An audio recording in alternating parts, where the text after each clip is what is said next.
Hey guys, welcome back to another amazing episode of the Blue Collar Off-Road Podcast. Just wanted to pop in and talk with you guys because we are excited to talk to you guys about the fact that we're starting a Patreon. We talk about it later on in the episode, but really what this is we're going to just try to make a platform where we're going to live stream each episode. So there's going to be a video format to each of the episodes, and if that's something that you're interested in, you should run over there and check it out. It's the Blue Collar Off-Road Podcast. Search it up on Patreon. We'll have a link in our Instagram and on our Facebook. And yeah, we're excited because, we hear it all the time, right? That you guys are listening to an episode and there's something to talk about and you guys want to put your interjection in, or you guys have something to say about it. And this is the best way to make that happen because we'll be live commenting on it in the middle of the episodes.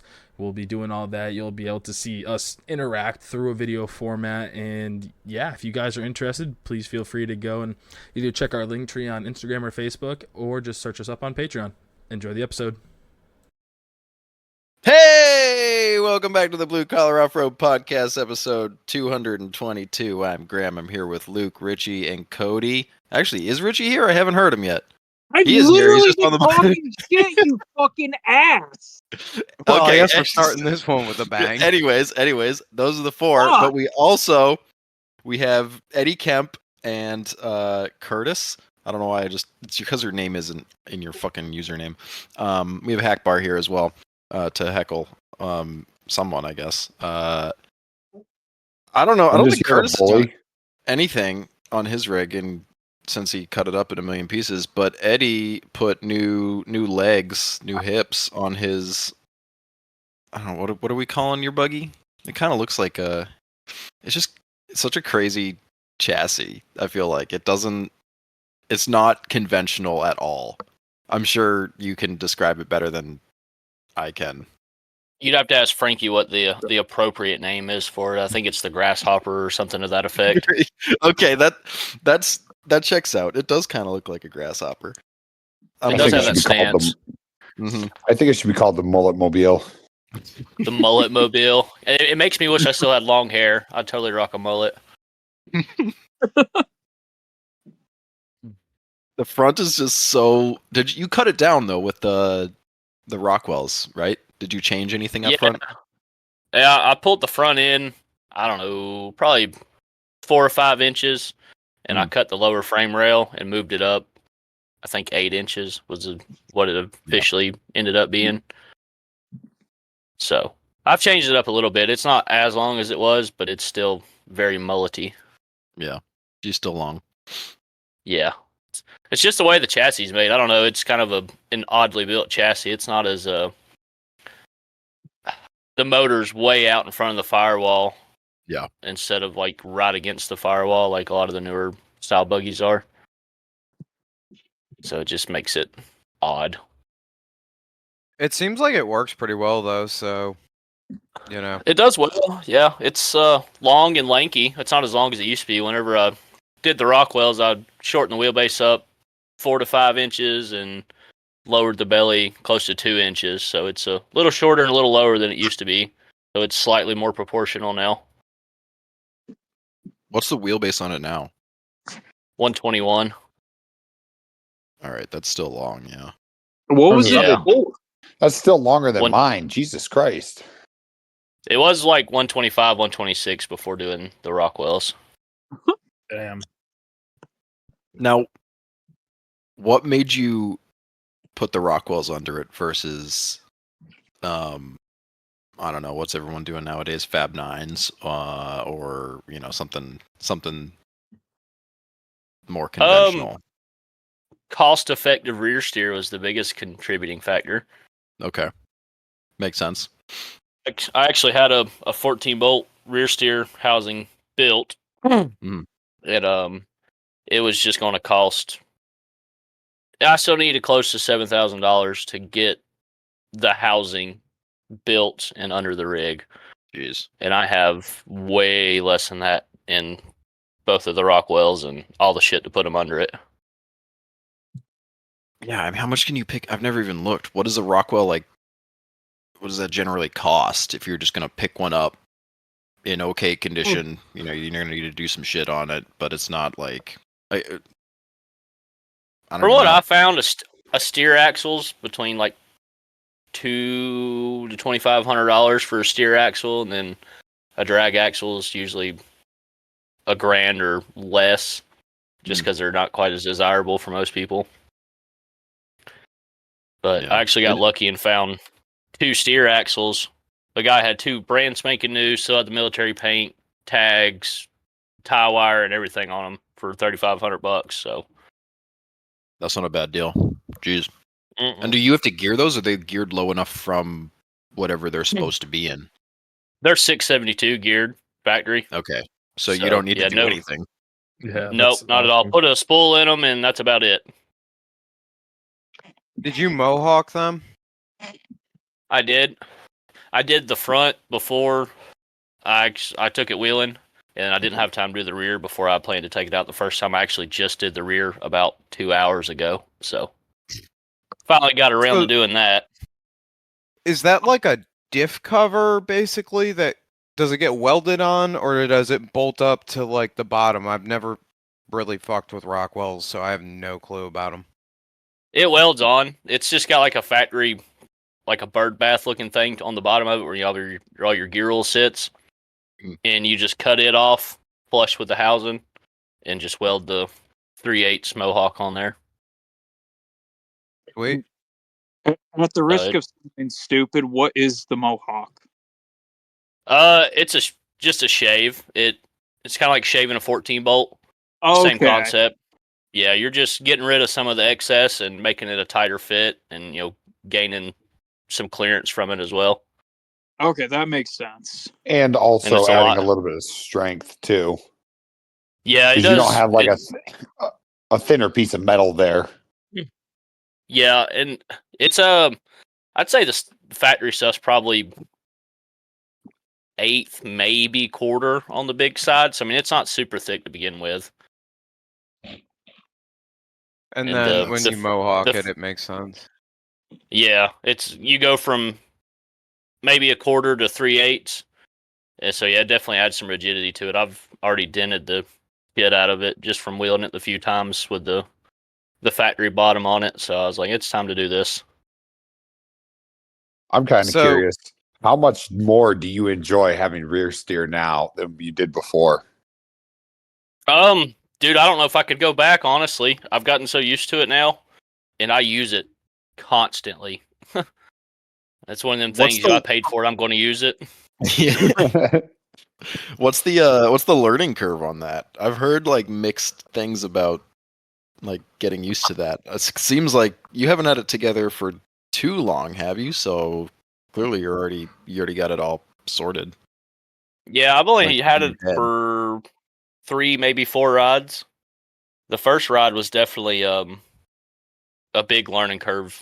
Trying to figure out when I needed to use it and when it helped and when it hurt and how to get it back straight without turning my neck and looking out the side of the buggy.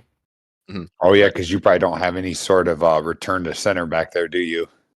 No, I don't. I was not interested in paying the money for return to center, and I've talked to a lot of people about it. I was going to do it, and then a lot of guys are like, "You don't need it, especially for a trail buggy." He said you can drive 6 inches and tell where your rear's at, and adjust accordingly.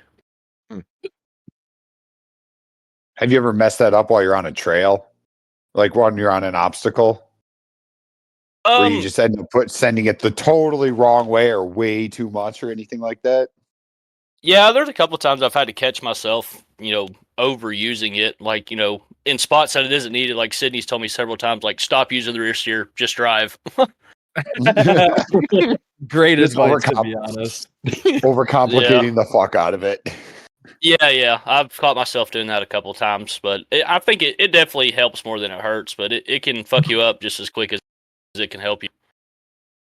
So that's why I've always, like, how can you control the speed in which that the tires turn? Because I feel like that's one of the biggest issues with rear steer is people tend to oversteer when they could go 5 degrees and get what they want without going too crazy. Because I feel like it's once you're at your extremes. What's your full steering degrees do you get out of the rear? It's probably close to 40, maybe 45 in the rear because I do have the steer and stops cut off. It turns deep. So that's what I'm saying. I feel like Like, is there a way to actually control how fast you can move those rears? Because I mean, dude, holy shit, being able to put those rears at 45 degrees is fucking insane. Granted, you are what, 121? You said before, you're 121 wheelbase. Yeah. So like, yeah, having 45 in the rear, I'm assuming you probably did about 45 in the front. Might as well, right? The front, no, I'm having to run the steering stops on the front just because of the way Okay. my lower links are, and the steering's behind the axle. So I have to run the steering Gotcha. stops up front. There's substantially less steering in the front versus the rear. Well, either way, it does make sense, right? You'll get better turning radius out of it, but like, is there a way to actually limit how fast? Mine's on an electric pump, so it's not super fast to begin with. It's quick enough for trail riding, but I wouldn't want to do, like a race with it, you know what I mean? I get But Is it like a there's no way purpose to really built? control. Yeah, it's not like a rock bouncer, like a racing bouncer, you know what I mean? That turns super fast and super sharp all the time. Yeah. Now, is the pump like something you get off a forklift, or what do like people use? Is it like you buy this kit and it's Is it rear the steer? Volvo? Yeah, I heard the It's- Volvo pump is a thing. It's the exact same pump Busted Knuckle uses for their electric rear steer kits, except I bought it directly from their supplier. I gotcha. Yeah, I can't recall you the name should. right off. Skip It's the a middleman. hydraulic company, though. I'd imagine you can get those online cheaper. Well, I was looking at some like dump trailer pumps at first, and I talked to a couple guys that actually run them. They're like, they're strong, but they're just like painfully slow.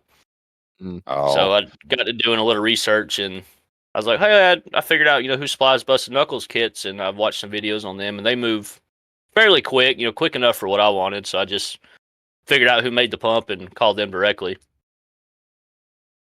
Sweet. Yeah, I can't imagine using a dump trailer pump.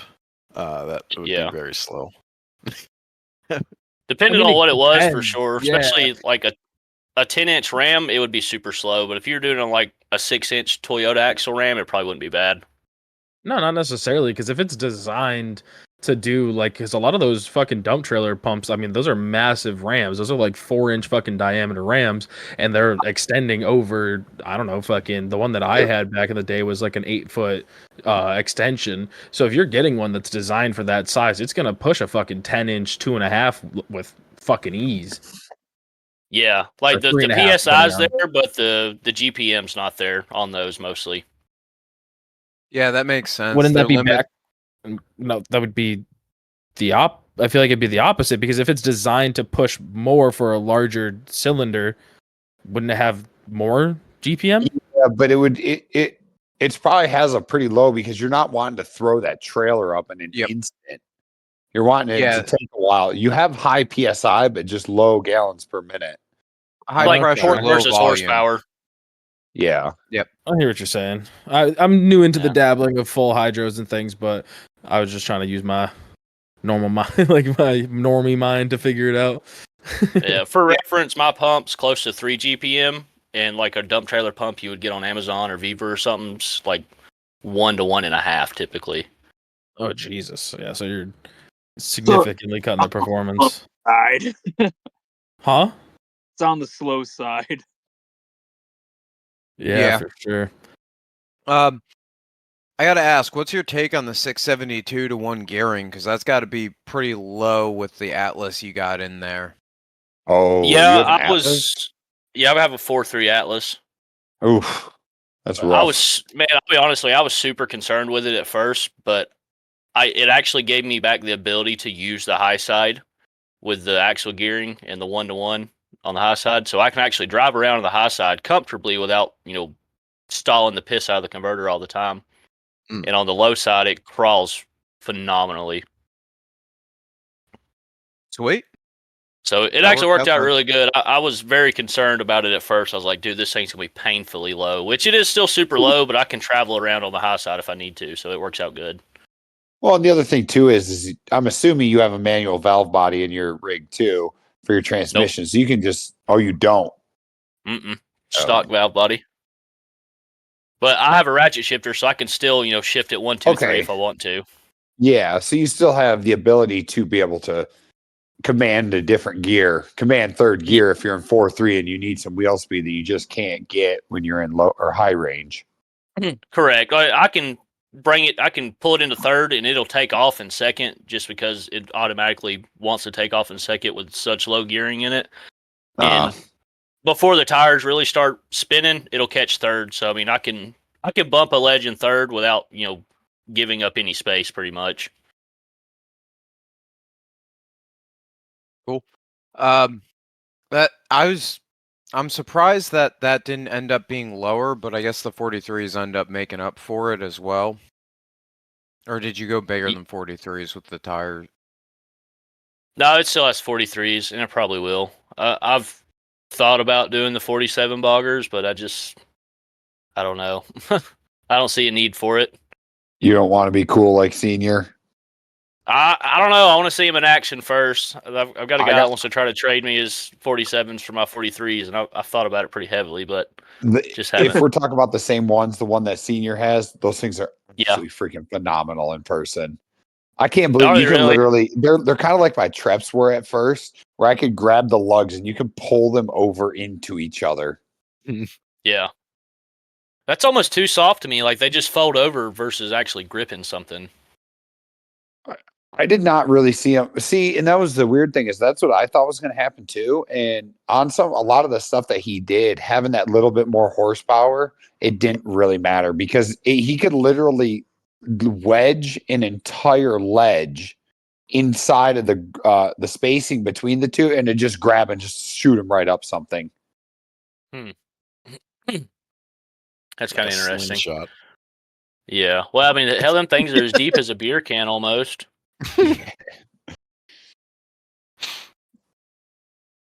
Yeah, they are, and they dig. Yeah, I want to see him in person at Meet and Beat. I'm looking forward to seeing how they do in person compared to the last time I rode with him on the LTBs, because they were very unimpressive. Yeah, the LTBs kind of sucked. Yeah, I was not a fan of him. I don't think he was either.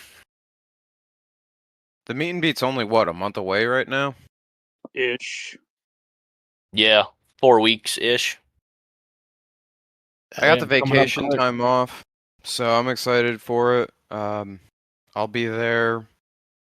And on that note, we're going to actually have stickers there that we're going to be giving away, courtesy of Dave, that Blue Box XJ on Instagram. His aunt runs a sticker company, and they're giving us some to give away. Awesome. So, like, do we have to show our tits for them, or no? You just gotta swing by and say hi. I'll be hanging out in the Waltz camp with them, or I'll be out on the trail giving them out. You gotta show your tits, though, Curtis. Yeah, Curtis, you have to. Y'all already know I'm about to be shirtless all weekend. Fucking perfect. I expect you to be shirtless and driving down Little Caesars. Well, we ain't gonna try that again if we go. You sure about that? Well, no. Okay. At least we're being more realistic now. Because I know that, your night wheeling skills are a little on the lacking side lately. Yeah, that'll happen when you follow people that don't know where they're going either. Don't follow me around. I got no clue. I know. I learned that the last night. You'll get that. Yeah, Have you been on the 50s lately at AOP? I think the last time you went was the one time that we haven't given him I was asking a break Eddie, on. I meant. Didn't you just Eddie jumped out for a second. My bad. Eddie. Yeah, he had to go get his spaghetti. I want to go and try and run some of the 50s this year at the Meet and Beat. Okay. So while we got a moment to talk about something technical, Graham. Mm-hmm. So I was talking to Luke about this after the Winterfest. Uh-huh. I finally put a new fuel pump in the Jeep. It ran the best that it's ever ran, but there was a small issue, and I know Jake and Nick touched on it. Like, just off of idle, it starts missing. But after that, once you get just, I would say 1,500 RPMs or more, it stops. And it's fine, and it runs like a raped ape. Have you bypassed the all of the evap bullshit yet? No, I actually bought all the plugs to do it as soon as I got home. So that's in the works. I haven't moved the Jeep because I've been, like I told you guys earlier, I've been working on the living room at the house. So I haven't touched the Jeep since I put it away. But that is one thing that needs to get done. I did get the butt connector, so I don't have to have the lug connector sitting in there full of a giant ball of electrical tape anymore. Thank God. I know. I was waiting for that fire hazard. Huh. But so it has like 60 psi of fuel pressure. Now, granted, that was with a Harbor Freight fuel pressure gauge on the rail. Is it at idle? It was having 60. Yep. It had 60. So I'm wondering it stumbles from idle. I wouldn't even say off idle. It would be like we'd be going and I would try to lay into it, like not just map my foot to the floor because it never used to like that. But if I would just slightly lay into it, get it up above 1500 RPMs and then go after it, it would be fine. But now when I'm laying in or getting into it to begin with, it kind of bucks and shit first and then it'll get going. So like that, I would say 1,000 to 1,500 RPM range, it does not like at all. Mine's weird about it when it's cold, but after it warms up, it doesn't really give a fuck. I mean, are we talking about the engine getting warm or because it was running all day, but the engine doesn't get over, I don't know, 170 on the regular anymore? Because fine. Yeah, I meant just like coming off of closed loop and going to open loop. Once it goes into open loop, technically mine doesn't go to open loop at all. And I think because it doesn't go over 160. Yeah, it does. You said it hit 170. Oh, sorry. It's like I have a 165 thermostat, so it stays between. It was really cold, so I was having to turn the fans on and off constantly to keep it there. Otherwise, why would you do that? Why would you put a 165 thermostat in it? What are you thinking? I was high when I put it back together, and I had a 195 and a 165 sitting right next to each other. And which one do you think I put in on accident? You know, they stamp the number on those, you know. I thought, oh yeah, I threw the 165 away. It might be worth putting the correct one in it to get to operating temperature. Yeah, that helps a lot with computers doing things. But even in a closed loop scenario, it shouldn't do what you're describing. So, the only other stupid question I have is, do you have like fancy injectors in it, like the? That is a pretty good point. I do have Ford Mustang injectors in it. Dude, in all seriousness, try swapping over to just a set of Reman stock ones and getting that charcoal canister thing. You mean my blocked off? The pipe bomb next to my engine? Yeah, get rid of the pipe bomb, get rid of all the extra vacuum bullshit that's in there, put the correct injectors in it, because I will say that putting a set of stock injectors that were in better shape than the ones that were on my old fuel rail, this is going all the way back to s'more fucking years ago now, but doing that drastically helped with the throttle response out of the engine, and it doesn't do any of the weird bucking bullshit. Mine sits at like 58 psi on the rail at idle, and I don't have any of that weirdness, and when I go to get on it, it drops down to like 55 if it's really being beat on. So yeah, I wonder, I might try that because I have that Jeep that's sitting in my carport. I could take the injectors out of just to try it because I can go drive it around the neighborhood and see if it'll do it. Now, you say you've got Mustang injectors. Is that because you need the pressure out of those? Because aren't those like 20 or 24 or some bullshit? They're 24s, and now when I did the work to the motor where I port and polished the head and put the bigger cam in it, everything that I was reading based on what I had done with the port and polish and the bigger cam, which is not much bigger than the original one, everybody said to use bigger injectors for just a little bit more fuel because obviously you're moving more air through it. Mhm. And maybe there's a the thing is it always ran great before I put the tons on it. Mhm. Wait, Once I'm I put the confused. tons on it, It doesn't What? matter how big the injectors are if you're pushing the same fucking pressure. Yeah, if the pressure doesn't fluctuate, it shouldn't matter. What? But so if the It would pressure doesn't fluctuate, it shouldn't Yeah. make a buck. If you're not actually changing how much fuel is going to the injectors, it's not going to change how much fuel is coming out of the injectors. It's just going to fuck it up how it's atomizing it. No, I don't. Maybe No, that's You're not. just- I don't think I that's think how you're just- injectors work. I think you're 'Cause I describing thi- it wrong. I think it's like 24 pounds an hour or something Yeah. versus the 18. It does put a little more fuel in. It's just the valving or however it determines how to Basically, put fuel yeah. in is different.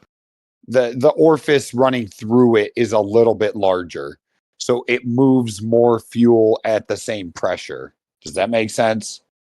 Does it seem like it's running lean? See that I don't Well, know. it might I don't be have an over- honest answer. You don't have an O2 sensor in it, do you? I You have must. two. No, I have You both do? of them. Okay. I got You have both of both them. of them still? Yeah, Damn. You should make it run right. Yeah. Oh, I don't have a rear one. I just don't have a cat, so obviously. Yeah, I that snipped could be those messing your wires and readings too. capped Do you them. have it like in the 90-degree bung thing so it doesn't just read all the unburned fuel Are you talking about downstream or upstream? upstream? The one that The matters. The upstream one, no, that's in that goes right into the header. manifold. Yeah. Oh, It's that's right. actually- That's before the cat. Okay. Yeah. Well, the one after the cat, I have like an 1.5 inch long bung on, so it's not in the stream at all. It just kind of gets a little bit of reading. But that one, from my understanding, that one's not supposed to change fuel trim No, at only all. the- It's only the- only supposed to basically tell you if your cat's good or bad. Yep. Yeah. The other thing that it could be that, like, I don't know what brand of TPS you have in it, but if you have a shitty TPS, Mopar, OG. so then it shouldn't be the TPS. Logan and I were talking about it with Dave, if I remember right, about the like neon injectors running like shit.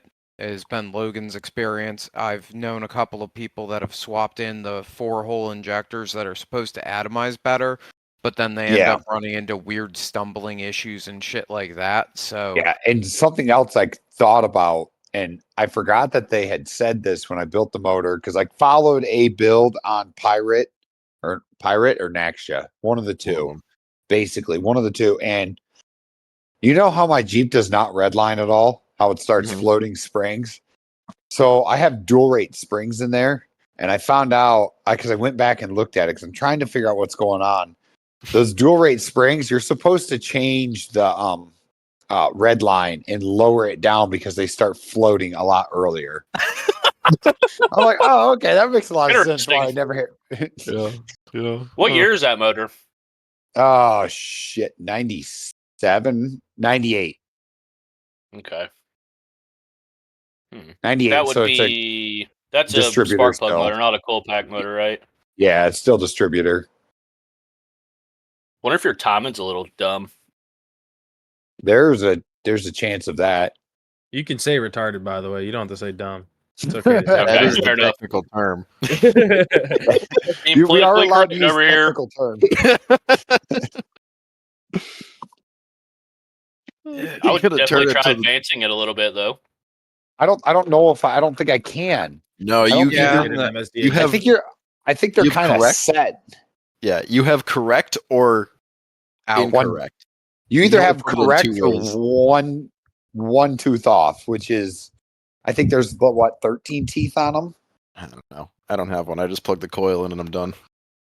Or the coil pack in, and the computer says okay. But I have seen them where they get put in wrong, and people are like, "Why doesn't it run right?" And it's because it doesn't. It's not in there correct. But I know it's like there's some like install piece that they come with, or that you can keep track of that like makes it so they don't go in the wrong way. There's a tooth. You can shove a toothpick in the side of it. If I remember correct, there's like a little hole that you line up and shove a. Yeah. There's shove an Allen wrench or a zip tie through it, and then you just basically pin that in place. You drop it in at top dead center on first. I ended up doing that last year at the meet and beat with Logan, trying to get my shit box to run right, even though it was a fuel problem. Didn't fix it. I also do want to. I want to add. Sorry, this is kind of a tangent, but back to the neon injectors thing. I've had neon injectors in my Jeep for a long time, and I haven't had any issues. So there might be like a correlation there, but mine's always run okay. I think I've heard if you go to those the 12 hole ones is when you really start having issues. Yeah, okay. I'd believe that. Because I've always ran neon injectors in this Jeep. And like I said, for the longest time when it was on Dana 30 and an 8.8, the thing ran great. But now I'm starting to have more and more issues. Maybe they changed the gas on us. That's why. I mean, I son of a bitch. Fucking Northern Gas. Yeah. You know what? Now that you bring that up, that's really interesting because I think here in Michigan, one of the only states that does this dumb shit, because they raised our gas tax so much to make it cheaper, they basically started using E10 and 12 all the time. So like all of our gas has at least 10% ethanol in it. Mm-hmm. And I always get from corn country. Yeah. I always get all my gas for that thing from here. Huh. Maybe go find like that's a new thing since like 2019 or so. Maybe you got to get some pure gas. None of that corn. Get the corn out of the gas. See if it runs What's your better. filter setup? So there's the in-tank screen and then WJ filter. So is it a in-tank pump or a inline pump? In-tank. Okay, so like a factory style pump then? Yeah, basically it's a stock XJ pump inside of that tank on some old Chevy module. It's brand new. I just put it in. That was one of the things I did at Winterfest was put that in because it died as soon as I got it on the trailer. I mean, was it old gas that you were running in it when you were at Winterfest, or like how long it had been sitting in there? It could just be your gas was. It would have been some of the gas in there would have been from web wheelers, but by the end of the weekend, I know. But by the end of the weekend, I filled it up twice. Mm-hmm. I probably put 20 gallons in it, which I'm pretty sure that fuel cell's roughly 18. So I should have been roughly out of gas, out of that gas by the end of the weekend. Yeah. So and it was running the same, no difference? Yeah, no difference. It actually got worse towards the end of the weekend. So, I mean, we talked about it a little bit on there, but I would also say that, once you get rid of the fact that your evap shit's able to completely fill itself up with gas and then suck it. It's got vacuum lines running into it, doesn't it? So it's got the vacuum line running to the fuel tank that runs up to the canister and then runs to the intake still. So that's why I said so I don't know if that's also possibly not helping things because there is a chance. What you were saying, the charcoal canister was sloshing and leaking. So what happened is, and this has happened once before, it's never gotten all the way up to the charcoal canister, that if I fill the fuel cell too far, it goes up. When it ends up into the filler neck, everything is at the right level that it siphons gas out of the tank and into the charcoal canister. If that makes sense. Creates a siphon from the front to the back. It goes from the back to the front. So it goes from the fuel cell all the way in the back. And it literally, if I have a little connection down like right behind my seat. That's basically two push lock connectors that I made a little barbed piece for. And if I pull that off, it would literally just drain the entire tank right there. So do you have any kind of tank vent? See, that is the tank vent. I Other than That creates a siphon. Yes. Interesting. Yes. So That I will, be an like I said, issue. I will be getting rid of that now. I would advise getting rid of that. My double And- rollover valve thing is stupid, but it doesn't create a pipe bomb inside of the engine bay. Well, I mean, it's not that close to the exhaust or anything. It's not like it's that. It's gonna blow up. I know. I hope it does. I hope not. Yes. But yeah, that is part of my plan before I do any more wheeling this summer is to get that fixed. Are you coming to meet and beat? I don't know. I just spent a ton of money on remodeling the living room at my house, but I also got a big bonus from work.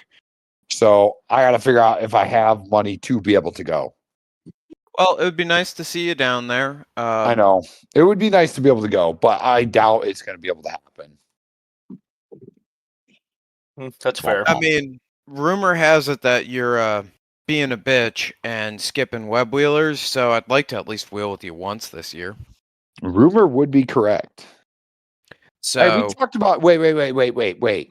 We already talked about this. We are going to look at doing a Leatherwood trip later in the fall.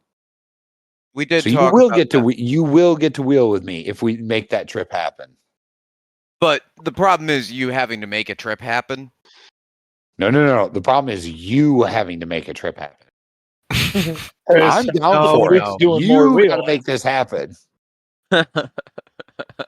I mean, don't go pointing fingers at me. Last year was a bad fucking year.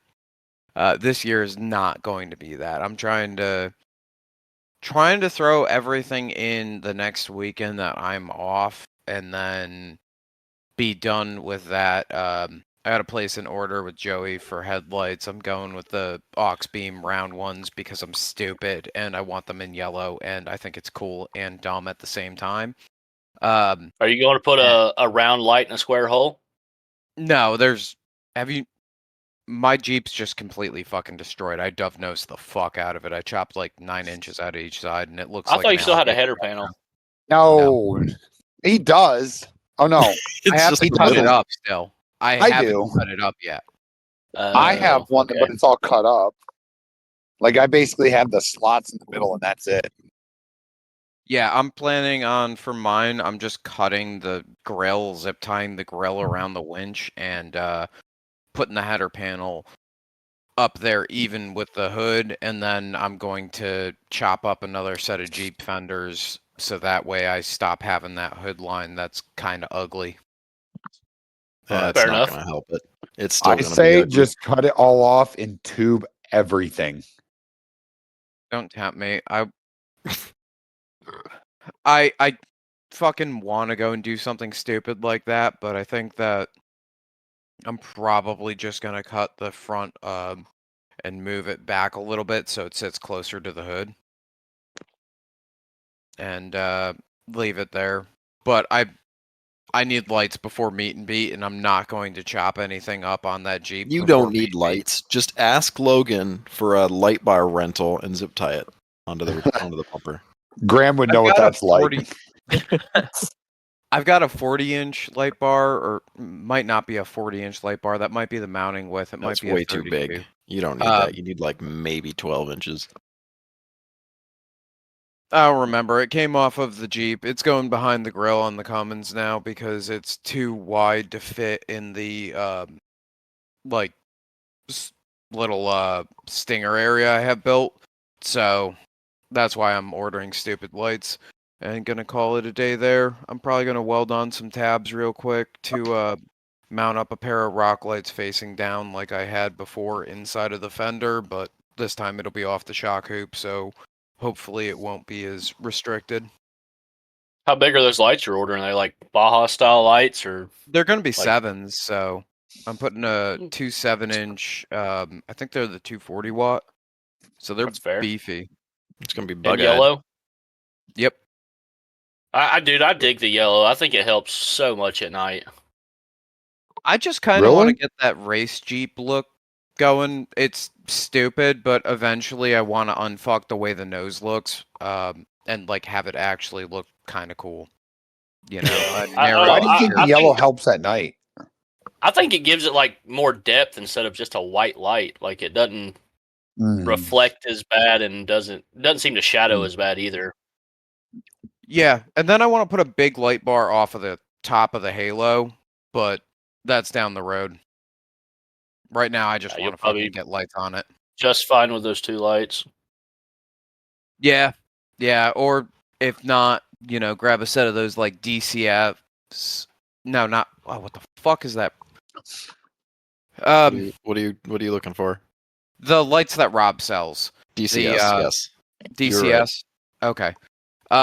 Yeah, they sell like a little 3-inch cube spotlight that's bright as fuck, and just slap a couple of those under the tube work facing out. Maybe more than enough. I've just got maybe a 14-inch light bar on the front of my buggy, and it does good and then some. Don't need much. It always like blows my mind when you see like somebody with a Jeep or a rig that just has a million lights. It's like you don't need all those. Like, no, just fucking at me next time. God damn. Do you still have the pillar lights, or are those gone? The pillar lights are still there because those are the bright those ones. The other, and they're bent. One's up front. Wow, no, the one is literally broken. Yeah, thanks, Luke. Me? Yeah, you, Mister. Oh, let's try real bad one more time. We'll be fine. Right, and that is still one of the best stories involving your Jeep. So, like, I don't want to hear it. It was a good fucking time. Colin ate a door. You know, you threw a wrench at Colin. There are multiple instances of Colin getting abused in this story. So therefore, it's a good story. Hydrolocked it, sheared both bolts off for the starter that I didn't even realize until we got back home. If that was the case. The one had sheared off, but had like it like broke off, but was still slightly attached. Does that make sense? So when I went to loosen it up, it broke right off. Dang. Man, the other one was missing. You only need one. Yeah. I forgot about Colin eating the fucking door. I forgot about that completely. We throw your door open. Luke throws the door open. Colin's trying to help. And the door, because it's not latched on because they're removable, just slides right off and right into Colin. That is still the funniest story ever.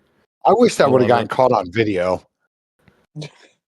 Well, we can try it again. Videos of it somewhere. I feel like somebody had to have gotten something. Roll? At least that roll. Maybe not the door falling off. I think roll. Jason Ramsey has that video. Oh, maybe he does. I got the video of the roll. I'll put it in chat. Yeah, but you don't wheel with us anymore, so it doesn't really matter. You know what I mean, like, Cody, don't even start this with me. It's the pot calling the kettle black, but let me tell you, the pot is also black, so it knows that the kettle's black. All right, you barely wheel. You wheel 2 more times than me, and all of a sudden now you wheel all the time. I wheel 3 times a year. Give me a break. Okay, that's more than me. Never mind. I'll shut up. That's 3 times more than you over the past. How long have I known you? 5 years? 6 years now. Yeah. That's 6 years. No. Hold on. It is 6 trips because it's been 2 years now. So I've known you longer than that. No, I know. I've known you longer than that, but I was at least wheeling then. Oh, that's right. That's right, because you were wheeling your girlfriend's Jeep. No, we drove the girlfriend's Jeep, yeah, but we didn't wheel it. Oh, you did. It went out on a couple of the greens and the blues there, but it wasn't that much on it. So, hey, Cody, can I give a small spoiler about the part I'm donating?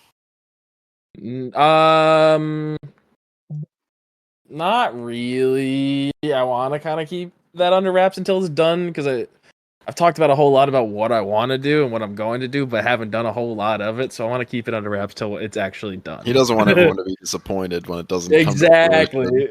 And then they'll be excited when it's actually out on trail again. So, all right. Well, and if Graham stops scalping me, it'll be quicker. Hey, On an unrelated note to the previous conversation, I do plan on buying a new orbital off of Brad at the meet and beat, so that's going to be cool. Going up to a 200, I believe. What does that mean? It's going to be 200cc. 200cc, yeah. So it's going to be Turns. 2.5 turns lock to lock.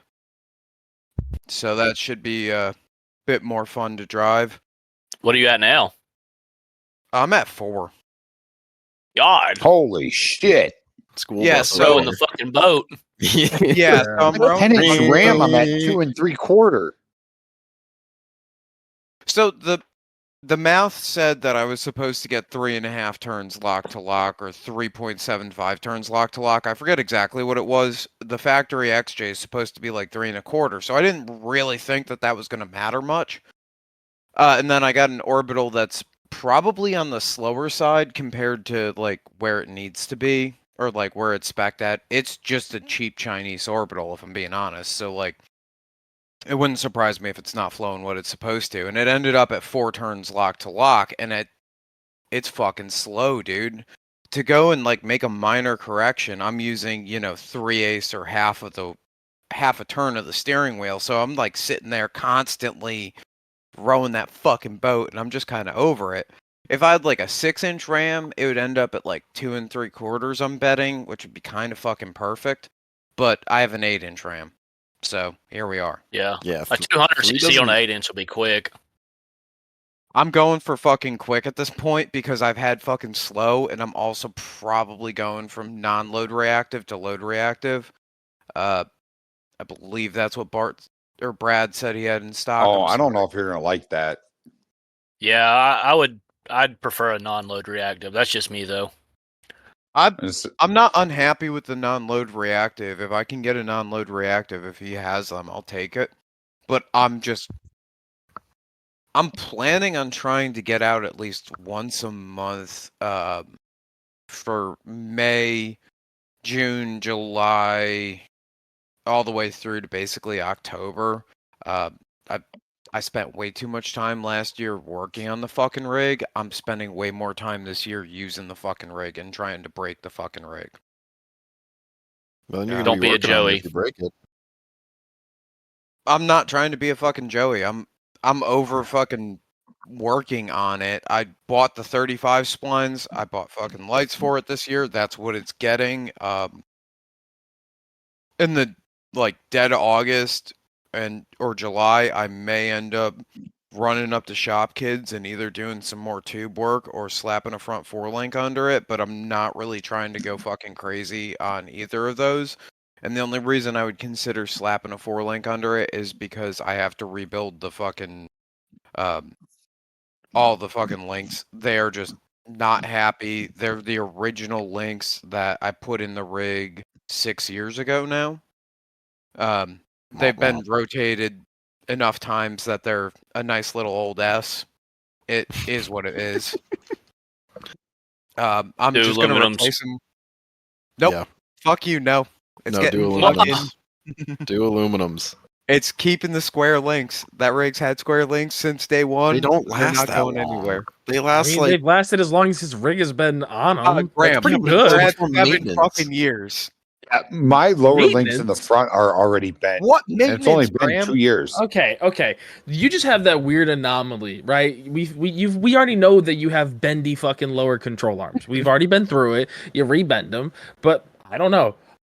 What anomaly? I'm at 7 years on the same I'm set saying of links. he bends his. He is Yeah. the anomaly. You do not. He's Oh. not. You know what I'm saying? well, don't you have the shocks on the links now? No. I thought you did. I thought you said you were doing that with the front. I wanted to do that. Okay, I but you didn't. pussied All out. right. Yeah, 'Cause I that was- didn't have enough time. That was my issue. Is with my squares. Is I had the shock on the link, which worked well. I think I had more flex with Until the I coils needed on the them. 50. Yeah, until I had more flex on the coils with the 50 and the shocks on the links than I do with the 14-inch on the axle, which sucks. I mean, but, it makes sense because it ends up acting like a fucking trailing arm. yeah, but the issue that I had Yeah. was when they bend, you can't fucking turn them because then you have to move the shock tab. Yeah, I and that's ended up too much using. work for me. So I had the Artec shit, so I bought the Artec truss, burned it on, and then I just slapped the coil. brackets on there. Yeah, the brackets in there, and then the who makes them? Rubicon Express upper shock mount. So like mine was super easy to get under there. There was no fuss with it whatsoever. The only weird thing was I had to use like 12mm bolts to make it work with F350 shocks for some reason, but like that was neither here nor there. And now my shocks mount in the same location, just they're coilovers. They mount further back on the axle. When I go to redo them, I'm probably just going to mount them to the C because they would end up sitting pretty happy on the C. But you just got to be careful about where that sets your ride height. I liked mine. Well, having done Sean's twice, I liked the way it turned out the second time versus the first time. I think they ended up being lower on this new 60 versus the 50, and it gave him way more travel just because of the way it was set up. I don't know, just something to think about. If you have like a pre-existing suspension setup and you try to move the coilover, you're gonna like give yourself way too much height, and then you're gonna limit travel because now it's already sitting higher and you can't go down much more. So you end up in a weird spot. So if I go with the mounting to the top of the knuckle solution, it's not really that bad. I had to put long shock tabs in there to get the 12s to sit where I wanted them to sit with the axle at full bump because I didn't do my math right when I built the uppers, and like here we are. I could have cleared a 14, but I put a 12 in that hole. Put a 14 in there like an adult. Yeah, grow up, God. I'm a child. I'm really happy with the shocks. They're nice. I probably should have bought 14s. I was thinking more like, I don't know. I kind of let that whole thing I think spiral. everybody told you to get 14s and you got 12s anyway. Oh, we gotta get 12s. Sounds like Luke, right? I had the idea that I wanted to mount them on trailing arms, and I still do want to mount them on trailing arms, so the 12s pair really well with a 14 or a 16-inch shock behind them on a trailing arm. I just didn't end up going down that route because expedience and wanting to go wheeling ended up taking over, so here we are. I didn't do the front forelink. I chopped the nose to unfuck the damage from that tree, get off of the coils because I bent the fucking whole assembly there, and I'm back to wheeling, so whatever. And I don't really think that I lost that much with the 12s up front. They'll look really sick on trailing arms on something in the future, though. Need 16s. Yeah, put the hoops No, I'm through the lazy. hood. Question on that though. What is the actual true benefits from going load reactive and non-load reactive for orbitals? Like, you get more steering wheel feel right now. I understand the general basics of it, but what I'm saying is there actual pros and cons other than just steering feel? Are you more likely to break parts? Are you less likely to actually, you know what I mean? Cody, you're more likely to get the steering wheel ripped right out of your hand. Yeah, road if manners. you fall off, you get better road manners in exchange for better road manners. If the rig falls sideways and it like pushes into the orbital, it'll spin the steering wheel with hydraulic force in the cab. Or if you fucking smoke a rock and it twists the steering wheel out of your fingers, it's going to do it way worse with a load reactive. Yeah, so my Jeep has the problem of one requiring way too much adjustment to keep it going straight down the road. Like trying to make a quarter to a half a turn steering wheel of adjustment just feels weird when there's no steering feedback whatsoever. But with the load reactive and in alignment, it'll center your steering wheel back up and want to stay a little bit more centered. It'll feel more like a steering box versus full hydraulic. I was gonna say there's a lot of complaining about things getting ripped out of your hands, and I drove down wherever we were last meet and beat with like basically no power steering, and you're just letting the wheel do its thing. Like I'm not touching that thing. He's a They're loose still on whip. hydro assist though. So that what you're saying is that going non-load reactive is the better option if it's only a trail rig. If I don't care about Probably. feeling rocks bump against my tires, If you Yeah. like sticking your fingers in the I inside don't. of the wheel, Yeah, that's a good way to Logan get how them that ripped goes. off. Yeah, Logan fucked himself up when that hydro line blew. I yeah, think he you don't want to fractured do his that. thumb. Oh, that's right. Yeah, it was last meet and beat. This meet and beat, hopefully his rig's running fucking good. We should probably have him back on at some point in time to ask him about that, but Yeah, we instead should. he's just going to talk about stupid Honda stuff. Oh, I I hope the forgot. meet he's and beat's in not a one. mud Oh, are we hole this just gonna- year. It's going to be a fucking mud hole, and we're going to have a sunk second gen. I'm still pulling mud out of my fucking like everywhere. I still find it all through the frame. Oh, of your- my Dodge. I thought you were gonna say your crotch. I'm like, damn, dude, shower. I was gonna say Damn. cross. They make these things called the shower. I know you don't I shower. was gonna say damn, I was gonna say cross member on the Dodge, but I pulled that all down. But there was like fat chunks of that shit up there still, and I cleaned it multiple times. It was like holding onto the wire, or like the vacuum lines that run across there. It's a mess. Well, y'all had the mud bog to get out of the field down there at the end of it, didn't you? Yeah, I had to have Yeah. Richie pull me backwards. Richie It got in was my very Jeep and pulled me and my trailer backwards down the hill. Hell you yeah. kind I of had left- to give it a running go to get through there. I ended up having with the 2-wheel drive to like hit it in fourth, skipping it across the mud pit and just, parking elsewhere to load shit up. It was a good time. In other news, I was looking at road armor bumpers for the Dodge. Fuck, those are expensive. But I do want a better front toe point than the frame horn. What's wrong with that? Well, I don't know. You have sway bars Yeah. and a front axle. Those have got I 4 don't have a bolts on gearing. them, man. That's as good as a bumper. No, just like the way that the Dodge, the hooks that you can buy just bolt in with like the factory front bumper bolts and like 2 other ones. I'd rather buy something where I have at least a better mount and, call it a day there because that truck Weld a will D-ring to the bumper. That'd be strong enough, according to YouTube. or just do the fucking D-rings that I have on my rear bumper, which is just a clasp that you weld down. Then you have those little fucking doohickeys. They just clank a lot. so- Doohickeys. I don't know what the I fuck. wanna They're like not actually- D-rings though. You know what I mean? They're just like Well, they towed are. down It's strap. a ring. It's a ring that's shaped like a D, is it not? No, so you guys are You're missing right. that he wants a bumper that he can actually ram stuff with because he drives a ram. Because he can't drive, because he's autistic as fuck. We've seen how he drives the rig. He's got to drive the Cummins the same way. Need a ranch not hand. I think Cattle bringing catcher. up the Hondas, Logan's Hondas, right before saying he needs a better bumper. I think I know what he's gonna ram.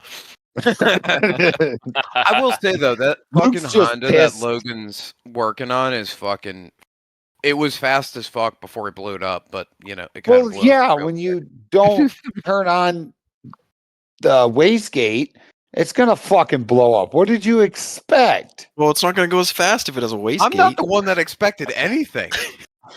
I'm I not know. involved. I'm All just- No, Logan makes my head hurt sometimes. he's a good fucking dude though. So like, Yes, he is. What do you do? Put like 30 psi on that little motor? he What did he say? he in the turned group chat how off high it got. the defueling or the boost cut in the computer because he was fucking around and something in the wastegate stuck on a pole, so it made like 20 pounds of boost on an engine that he was putting 8 to originally. And, God. it was real quick for one pole. Yeah, It it went was real fast quick as for fuck about for just a 2 minute. seconds. So, and the whole block has a damn U-shaped cut in it from how violently it Oh. ejected the rod. Oh, So- yeah. And he literally got the new rods the next day, too, that were supposed to go in that motor. Oof. So, like, it be like that. He bought another motor and he's ripping it down. That car's just stupidly funny because it's like this absolute clap box that makes retarded horsepower for how little it weighs. It's like 2,000 pounds and it makes like 250 horsepower. So it's got 100 horsepower per, 1,000 pounds. That ain't that fucking bad of a ratio. At least compared to the idiot that drives a 350 horsepower Cummins and thinks that it's moderately partying. Oh, I drive a Cummins. It's fucking race truck. Oh. Hey, I'm happy with my factory early 6.7 power. Thank you. It's nice. That's all. You're happy with your factory Duramax power? Shut up. You got rockers to replace? Yeah, I got you're the whole fucking body away. I got the whole understand, bro. body Dude, to replace right now. Curtis, all the- why is my second gen in better shape than your newer Duramax? Oh, How Okay, many the miles? Chevy. First off, Chevy sucks. They're terrible Oh, with their yeah. bodies. They don't know what they're doing. Like, fuck them. All right. It also has 330,000 miles on it. I have In the 270. north. Nice. So, It's in the north. I don't know, man. anyways, I didn't take Cody, care of it. you want to bring Yes. up the fun details here, like this being the last free or ad-free episode? No, I was gonna do it in post. Leave it for post. I'll just do it all in post, and I'll do it before the chaotic intro. Oh, do I not get to do a Blue Chew ad? No, well, it's a whole thing. I'll explain it. I'll do it in post. Don't stress it. We'll just keep the flow going. All right. Well, sorry Yeah. about that then. No, it's all good. It's all good. But Oh, you there were will Damn be it, I sorry a wanted to do a sticker Blue soon. Chew ad. You can do one. Way You too just excited fucking about pay. Blue Chew, my guy. Hit us with your best Blue Chew advertisement I don't have one. right now. Oh, come on. Think of it. You were so You excited. just turn the camera on though. We want to see it.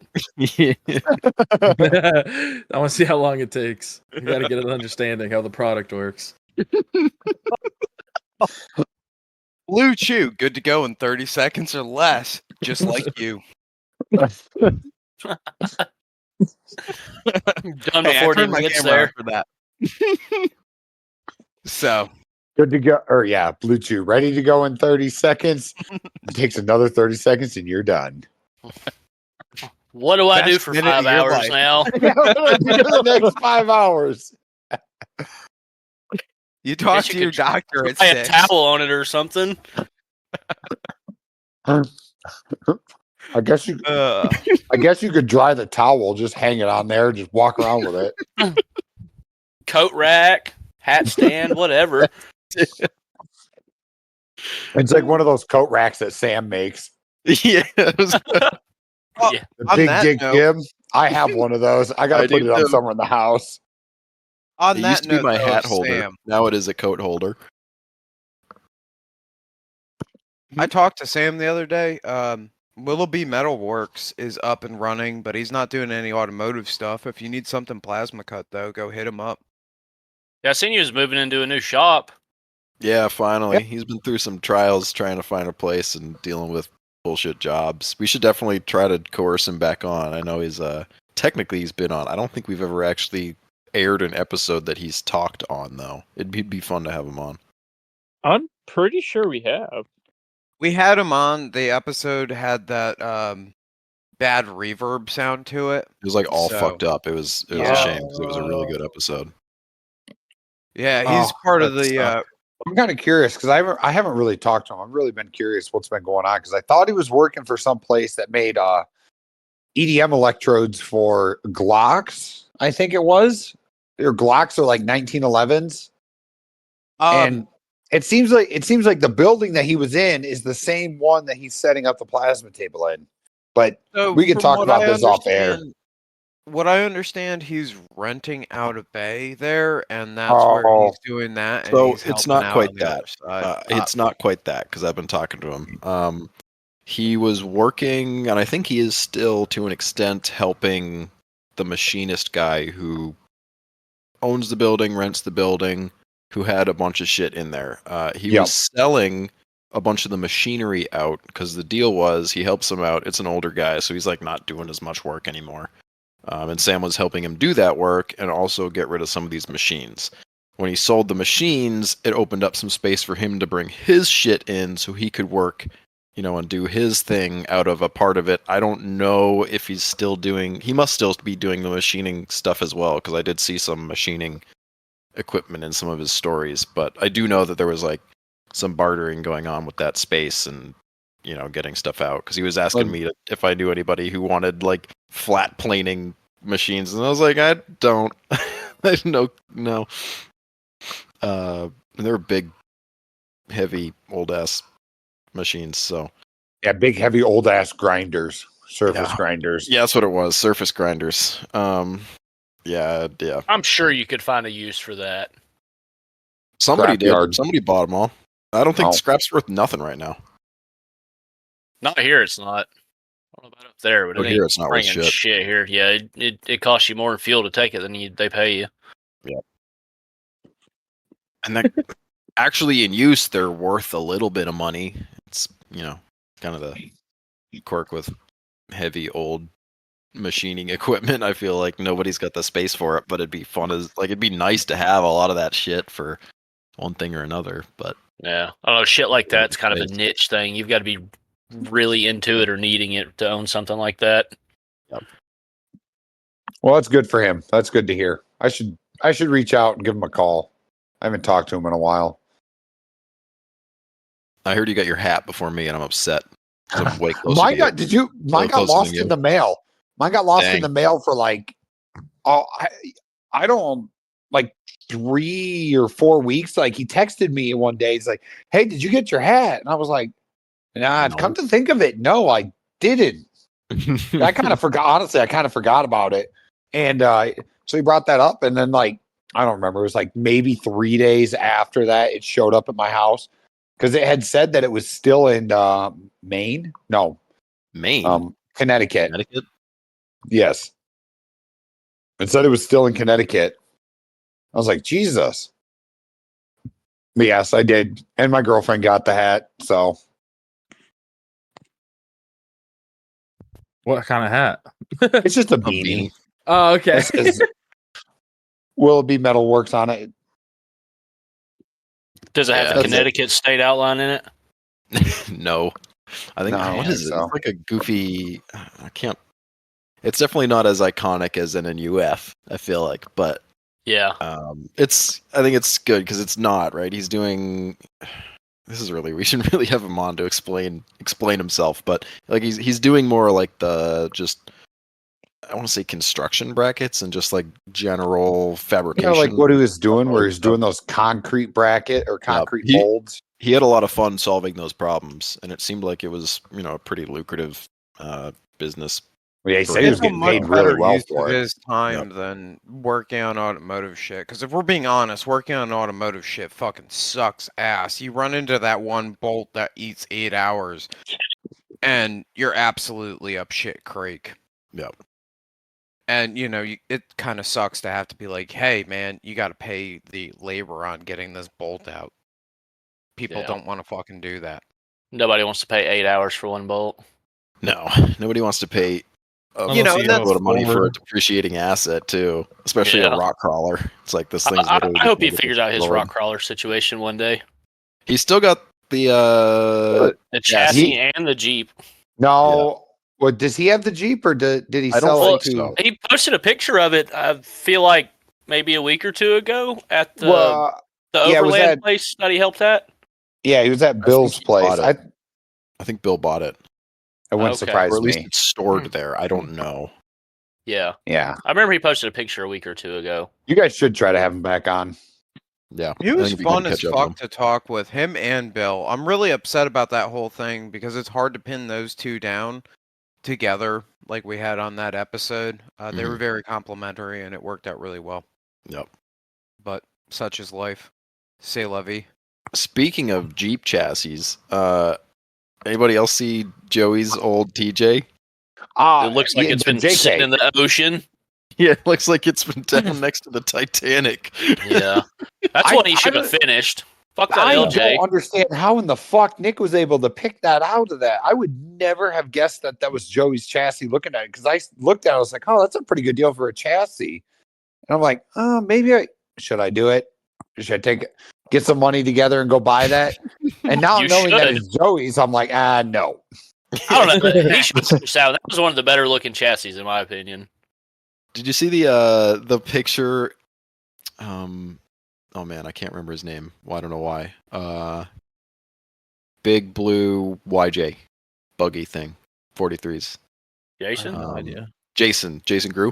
Yeah, he's been fucking killing it. Yeah, well, he posted a picture of the chassis when it had like these big the rolled tubes. God, that thing was ugly. It looked so ugly. It was just like two perpendicular rounded tubes. And Joey was like, "Yeah, I went a little crazy with the tube roller." That's one of those ones I wish got finished, so it made mine look better. Hey, my shit box is still out on trail occasionally to help make yours look better. So you got that going for you. Yours looks like a Cherokee though. It's hard to fuck that up. Fine. Oh, I fucked it up. Yours looks better than mine does. Yeah, well, Curtis, yours just looks like a retarded step kid that got abused. It just looks like a fucking. Everybody thinks it's a fucking Toyota. Yeah, sick Toyota, dude. Fucking, yeah. I can't believe that you got into Toyotas and Bickles into Cherokees. Fucking wild in this year, man. What's next? Jordan's gonna buy a fucking race car? No, a chassis. Oh, come on. Is he doing a chassis now? Well, he sent that orange, fuck, what is it, Evo chassis? It's a bent fab chassis. No shit. Yeah. In the chat the other day, now he's like posting he's looking for a buggy, and I'm like, hell yeah. He's all done with the catfish. He's moving on to bigger things. Dude, it's wild how quick the fucking Runs Prime guys are speed wheeling all of the wheeling shit. I'm wondering when they're gonna speed run the fucking burnout. Ren must be really works. I think Jordan's the only one that has an operational rig. Yeah, they're all like fucked right now, or in the middle of a build. Yeah, well, actually, a house. We ran into Jordan and Colin at Windrock last weekend. We're like, oh shit, what's up, dude? How was that? I've been meaning to get back up to fucking Windrock, but I just haven't yet. That's probably my least favorite park. Like, it's got some cool stuff, but my rig is just not meant to travel like high rates of speed for long distances. You know what I mean? And you need that there. Yep. There's a couple. I mean, there's a handful of cool stuff at the parking lot, but if you want to like go ride something, a lot of people don't do 10 times a day. You've got to get pretty far out there. Yeah. Yeah. The last time I was there, we ran like Little Mule school bus and 15. So we ran like that little loop, and by the end of it, everyone had broken. Yeah, I mean, that's pretty much what we ran all weekend. We did the lower half of Rattle Rock, and that was it. Makes sense. Yeah. Friday was... A lot of people fucked up Friday, so Saturday morning was full of recoveries, and by the time we got everybody situated, nobody wanted, take out for a long ride at 1 o'clock. Yeah, break everything again. Yeah. Yeah. I get that, though. That's why I like AOP. Everything's pretty fucking close. Yeah, if I break at the farthest part of AOP, I can walk back to my camper. Yep. Yeah. I broke on JW4 and I was back on the trailer in like 10 minutes. Yeah, don't get me wrong, AOP's awesome for that factor, but I get so tired of riding it sometimes because it's just the same shit over and over again, just like anywhere else. Yep. Especially if it's wet, you're so hindered on what you can do. Yeah, if it's wet there, you're just fucked. Like, yeah. I broke on JW4 because it was an absolute slop fest and I was just getting stupid and hitting shit in fucking second and third, trying to just, make it anywhere. And I bound up a tire and the stickies don't take any prisoners. Yeah. If it's wet, it's usually like, how many times can we run 41 and George Winter and stop in the middle of both of them, and how drunk can we get while we stop? You ain't wrong. I'm trying to do more shit this meet and beat than just hit George Winters, and I already know that this is fucking going out the goddamn window. I really should stay off of the finger trails because those just break shit. And What, the right side? That's where Yeah, the the fun right is. side. No. The right side, instead of going up something and going all the way to the right like you normally do to come down, go to the top, take a left, come down. I think it's Soup Sandwich. Much Or quicker. just take a right until you find Little Caesars and go down that. I hear that's kind of fun. Yeah. And I'm sitting at the bottom watching you come down. I said, "Who the fuck's that dumbass?" You know, it might be April is Autism Awareness Month, but I think we need something stronger than that to be aware of Curtis. Everyone's already aware of me. You need like a whole fucking year dedicated to some of the stupid shit you do. You need like the flappy floppy inflatable tube man behind you at all times to let people know. Just mount it to his Jeep. You are riding with Yes. autism today.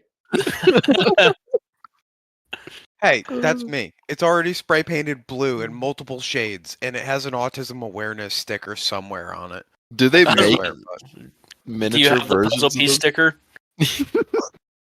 Yeah, I had one on there. I can't remember if it got cut off when I did the dove nose or not, but if it did, I will happily replace it somewhere on the roof, so that way when my special low talent light turns on and is flashing blue at everyone, they know what happened. I mean, they just look at you and they know what happened, but Personally, my favorite sticker on the whole fucking rig is the Ignant sticker on the fuel cell. Instead of like the Domino's sign up top, get an autism light up sign. Get a fucking puzzle piece. Yes. In blue. A little like plastic puzzle piece at an angle, you know? I've got a 3D printer. We'll order some fucking, cheap TPU, slap a couple of them, what is it, LC sign LEDs in there, and we'll go from there. Just laser light show on the roof. Yes. can we actually do that? No. I don't see why not, but I'd have to get severely hammered and hit Fusion 360 to. It's a puzzle piece. Make the They're squares piece. with like little circles in them. I think you can do it. You're acting like I'm any good at Fusion 360. You don't have to be good at it to make a puzzle piece. You have the autism. Sit down and figure it out. I have been trying, and I've been having really good luck with it. I've been drawing AK components and other things like that, and 3D Allegedly parts for them. No, there's no alleged to this. I will happily own up to modeling an AK stock and trying to change it up with a 3D printer. There's nothing illegal about that. Yet. Yeah, but dude, they're talking about deregulating diesel emissions. I don't really think they're going to care what I do with a 3D printer. We're moving in the right direction here. Yeah, that'll take 3.5 years to put in effect. Yeah, wild times. And then they'll switch it back right away. Exactly. Yeah. I don't think you'll see any manufacturing changes because of it. No. I'm Which hopeful is that insane because government vehicles don't have that shit. Mm-hmm. Dude, it's fucking absolutely wild, and that's kind of what they're pointing at, though. So I'm completely okay with that because it would be super cool to remove $10,000 off the cost of a fucking 6.7 Power Stroke or Dodge. I don't really like the Chevy trucks that much. They look like they got punched in the face a little too hard. You got those moose mirrors. Yeah, moose mirrors like and the antler punched in the thing. face. They're like turning all over the place. But oh man, what else we got here? What else is new? Well, I feel like we jumped into Eddie's fucking big ol' axle so fast. I feel like. Well, that was like I want to talk to him about that because I know, think I was videos excited. and pictures of that thing. I don't know. How is it working with square tubes versus round tubes? Easier or harder? Really easy because Motobuilt makes some really good tabs for Rockwell links. Perfect. And yeah, and it's great because it's really, really hard to rip them off because it covers so much surface area. That's a good Sweet. point. Yeah, I actually enjoyed building these axles a lot because it was quite simple to mount things to it. You're not worried about a truss or feathering in tube mounts or nothing like that. It's just set it on there, tack it, and then weld your little heart out. You don't need trusses on a Rockwell either, do you? Just... I mean, you could. There's just not a good way to do it. Yeah, I was gonna say. And how much time in total do you think it took for you to actually set those axles up and get them under the rig? The rear honestly took me like maybe 3 full days of work, like 2 weekends worth. When I had it under there, tacked up, ready to weld, and then like a day worth of welding. But the front was a lot of sitting and staring. It took a lot of time because it originally had Rockwells under it when it was first built, and so I knew they fit, but I have old pictures of it where it had the rocks under it and the suspension like geometry and links and stuff just sucked on it. It was terrible. So like I know they'll fit, but I'm going to make it better. So like on the front, whenever I first set it up and put the axle on stands and dropped the frame down, I was like, damn, this is going to suck bad. And then after several days of staring at it, trying to figure it out, I just took the Sawzall and cut the frame behind the axle, moved everything up, redid the front, I don't know, front quarter, maybe not even the quarter, maybe front eighth of it, and just made the frame taller up front so I could clear the third member and still have plenty of up travel and stuff. It came out looking pretty good. Yeah, I think it worked out well. It made my suspension geometry is better, like so my belly's lower, so it improved it doing it all. It was a task, but it improved it for sure. 121 wheelbase and a low belly. I feel like that's a recipe for disaster. Why's That's a that? hill killer. He's also got them big old tires too, Cody. They're only 43s. That ain't even that big. Let's be honest. Yeah, nowadays. 43 is I'm pretty just fucking thinking, big. Right, like, well, I guess like our obstacles are a bit different, right? So like, I'm still stuck in the whole New England world of things where like breakover angle, pretty important to get over most like trails and obstacles. I forget that there's just a lot of just like dirt hill killing and like rock bouncing, like actual rock bouncing that you're doing with that thing. So I'll take a step back. Hold on. It's definitely not a bouncer or a hill killer. It's low and slow, baby. All right, I'm wrong. Well, then what the fuck? Why would you want a low belly? Other than like, I understand, yes, low cog because it's low and slow. It's not, low belly doesn't when mean... you have 6,000 pound fucking axles under it. Yeah, but low belly doesn't mean that you can't, have droop to put the tire where it needs to be. If the belly's dragging and it's got a fucking skid plate on it, it doesn't make a difference if it's touching a rock or if it's free floating in the air. Yeah, good skid plate is key. It's really not that low. It's not as low as like a West Coast buggy or nothing. It's just... What's your belly height at? I'd have to go pull a tail. I want to say like 21. Oh, sorry. So that's basically what mine is. Yeah, that's what I'm saying. It's lower than it was. I think it was at like 22 and a half before. So it's, I want to say it's 2021 now. So it's not super crazy low. Like 19 and a half or 21. I forget what it is, but like, so my skid plate's pretty fucking low. All right, fair point. I'll shut up. My bad. Yeah, but that's right. You should. Belly. To what you were saying, a good skid plate helps a lot with that. Yeah, and so going back to what you were saying, Cody, right? Like if we look at when I think about a quintessential New England rig, Caleb Spillane's rig to me is like one of the most fucking basic bitch quintessential F&F rigs, right? He's got the Sammy shit, he's got tons, he's got steering. I think the front's a Fab 9. We'll have to fucking have him back on to actually confirm that because we need to like go and bother him. But he's at like I think 115, 112. He's got a super lightweight 4-cylinder rig that does the whole thing. Whereas in the South, it's like, what's Brad sitting at 118 or something along those lines? Probably pretty close. Like 121 seems long, but for down here, it's really not that long. Yeah. probably I'd say 7 out of 10 rigs are between 118 and 125.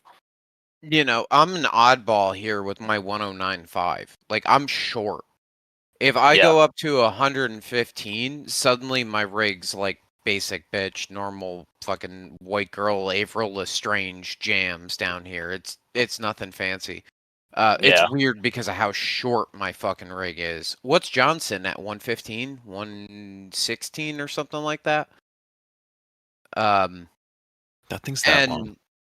His has gotten a good bit longer. I'm pretty sure he's sitting somewhere in the mid one teens, something like that. It might be 113 or 114.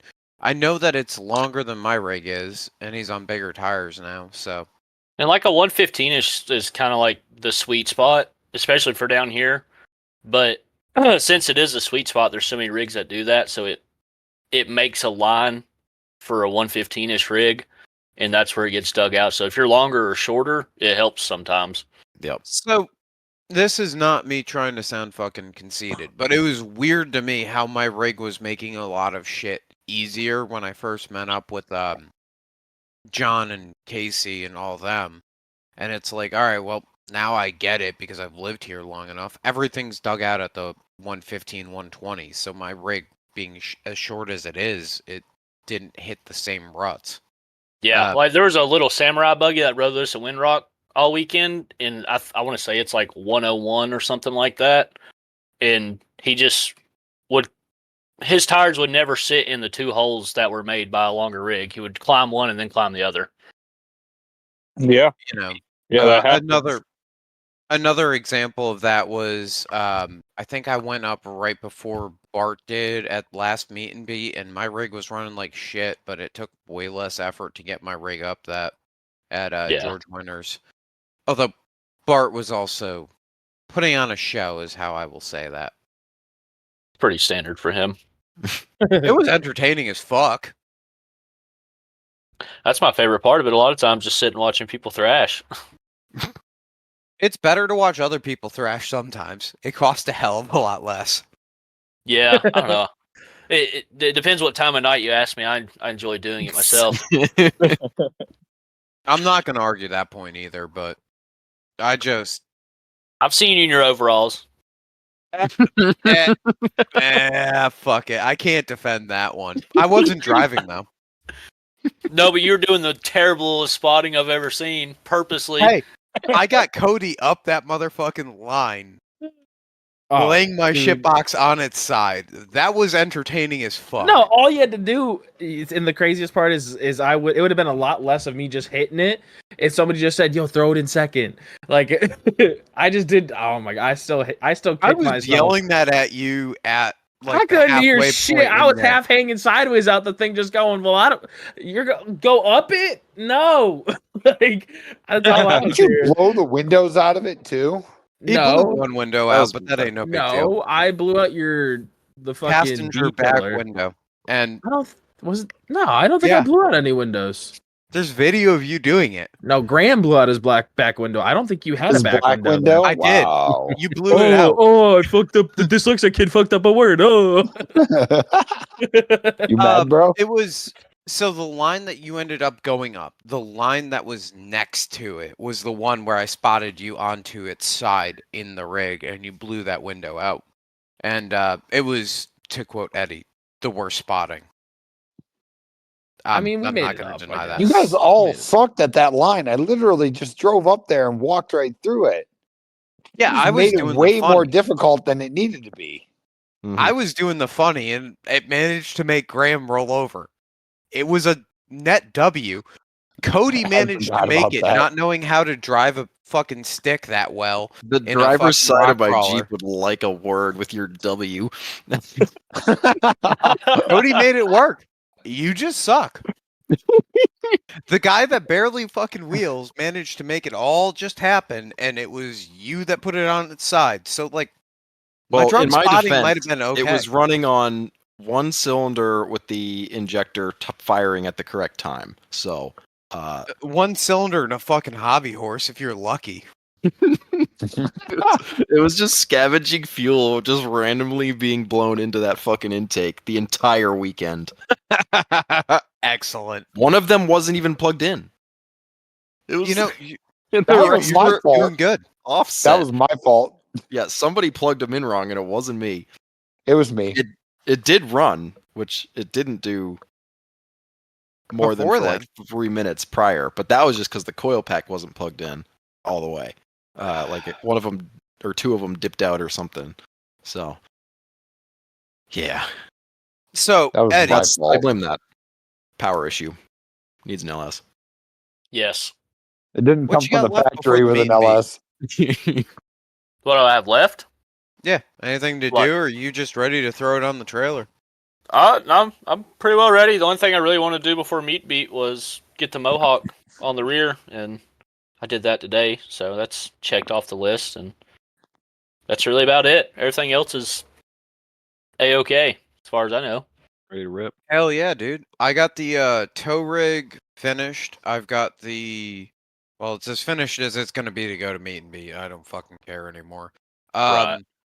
I got the trailer headed off to go, and I'm having there's a local shop here. They're doing the wheel bearings, brakes, and redoing some of the grounds on there for me. It's like $500. The parts for new hubs, new brake discs, and all that shit's like $295 of it. So I'm like, fuck it, you guys can go and fuck with the electrical. Have fun. It's so easy. Brakes are so easy to wire, especially on a trailer. It's so Literally a fucking... positive in the ground. I You get literally that. cannot fuck it up. Hey, It works either way. Yeah. I totally get that, but I would rather just go and make the overtime, because I make the overtime to pay for the actual labor on the job in fucking less than 3 hours, and it's going to take me longer than that to go and fucking actually do it. I mean, that's fair. I can go in and sit in a meeting for a half hour, and it's a mandatory minimum of 4 hours, so, like, fuck it. You know what I mean? Yeah. I'll let them fucking deal with that. The Jeep, I've got the 35 splines to go in. That'll be done, and then I'm ready to be Richie's chauffeur for the weekend. I'm bringing yeah. Did you get new unit bearings, or did you bore those out? I got new unit bearings. I bored them out. We'll talk about that, I guess, in a minute here. Curtis and I were chatting about that beforehand. But then I'm going to bore out the one good one that's still in the rig. When I broke that last shaft, I didn't bother to pull anything out of there, so the stub just sat in there making a mincemeat out of the unit bearing and everything, and it was already fucked up to begin with. Yeah, that's a good idea. I'm going to bore the non-fucked up one and my spare. Put the right studs in them, because right now my spare has the wrong metric pattern. I think it's like the M14 by 1.5, and I need the M14 by 1s or some shit like that. I hate that Are shit. you I've got studs and 170 or lug nuts. 6.5? I'm 8 on 170. I've got a Okay. Sterling and a 60. Like, You're just it talking wasn't about the worth it. thread pitches on those, right? Yeah. You just have the wrong one. I hate that. Yeah. I have multiple different boxes of both thread lug nuts, and I have studs of like both, because I've fucking swapped them one way or the other on so many different fucking axles. Yeah, Stupid. I'm just gonna convert all them. I'm gonna take my good set of stock shafts. I'm gonna slap a set of 35 splines on it at some point. Right now my spares are all 30 spline, but I've got the full inner, outer, and Spicer non-greasable with full circle clips going in, RCV slugs. Hopefully that solves my front axle problems, and I can just go wheeling. 35 splines would definitely help that. 35 splines plus everything being brand new from wheel bearing. I might even pad slap it. It hasn't gotten new pads in 7 years, so like, you know, we're Dude, if getting they're wore serious out, I'll now. be shocked. They're at like a quarter life, and they're fucking ugly. They are glazed over with Roush Creek's fucking coal mud, fucking AOP's clay mud. Oh, They're God. mint. Just every color. That stuff from Roush is horrible. Yeah, you can tell when it's you've been to Roush. nasty. The mud. Rig looks gray. Yeah. It's Uh, this My black face, the shit I'm sludge. coughing up for a fucking week afterwards. I do get. I No, have you want to gotten talk sick. coughing shit up? Talk about fucking s'more. Fuck the rest of the Oh. parks as far as kicking shit up into your face. That place is a fucking dust bowl. If I ever go back there, I'm bringing a full fucking balaclava just for the fucking dust. Not a bad idea. That's the way Windrock was this weekend. It was so fucking dusty. I was glad I was at the front most of the time. Fuck that.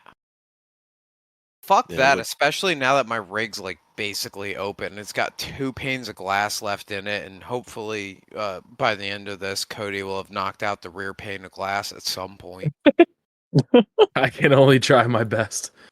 Don't worry, I'll spot you onto your side again. It'll be fine. Yeah, we can Perfect. totally make it happen. It's been pretty fucking good though. It's been on its side fucking 2 times and pinned up against the cage quite a bit more. Cody, are I'm you really happy with how the fucking rig has been. I'm not saying that I'm gonna go out and be an idiot and thrash on it this year, but I plan to go and fucking wheel a shit ton more than last year. It's fucking horseshit how many times I got out last year. You say this every year. Last year was especially bad if you compare the fucking mid-season rebuilds to any other fucking year. Just don't rebuild it. I still don't have brakes. You don't need just Go fix deal your with the fucking problem. shit. You're still doing the haven't fixed the absolute fucking bare brakes. minimum. You're being me. Yeah, like you're hitting Curtis status, and I've been giving you a free fucking pass because you've been rebuilding the commons. But like, dude, I got you're my gonna clutch go today. You're gonna go talk shit on bald reds with no brakes. Like, what You the don't fuck, need man? brakes. You don't I need don't- brakes. You don't need no. fucking tires. Oh Or no, steering. it's fucking like there's a little bit of mud on the trail. I'm just gonna sit here in 3rd gear or 4th gear rev limiter and not go anywhere. And it's still It's slow. great. It's still Hey, the wheels that's still were if moving rev fast. limiter works. Richie, stop defending Graham. Otherwise, I'm gonna have to make fun of you too. And right now, I'd rather make fun of Graham. Graham, Is don't Graham be like sheep me. ready? I was ragging on Graham. Oh, Graham, just Oh, you don't got be friendly like me. fire. Come on. It's easier said than done. hell, we should all probably be more like Eddy. Fucking at least Eddy goes out and fucking wheels. All right, I'll go find some Rockwells. Yeah, I'll go find the most retarded axles I can and put them under the Oh seat. bullshit! His fucking front axle's probably lighter than mine. Dude, they're really not that heavy because when you de-brake them, I mean, the fucking brakes are probably 150 pounds worth Yeah. of weight on them things. I What do you do? I don't know. What do you do and to Paul de-brake had a- them? They just they're drum brakes from factory, so you Oh, so you pull just 'em put off. like a not drum brake on it? Yeah, do You you put just- a pinion brake on it. Gotcha. yeah, all you do is take the drums completely off, backing plate and everything, and then put everything back together without the brakes. All right. So what do you do for brakes? Pinion Pinion brake. brakes, Oh, fuck. Okay. which are really, really good brakes too because they're a gear reducted brake. Yes, sir. So I have to ask the stupid question: are the brakes on the rig like better now, or are they? Yes. I mean, you're saying that they're gear reduced, so I'm gonna assume that they're a fuck ton better. But is it just a Chevy caliper on whatever rotor? It's a Toyota caliper Okay. on just a laser cut rotor.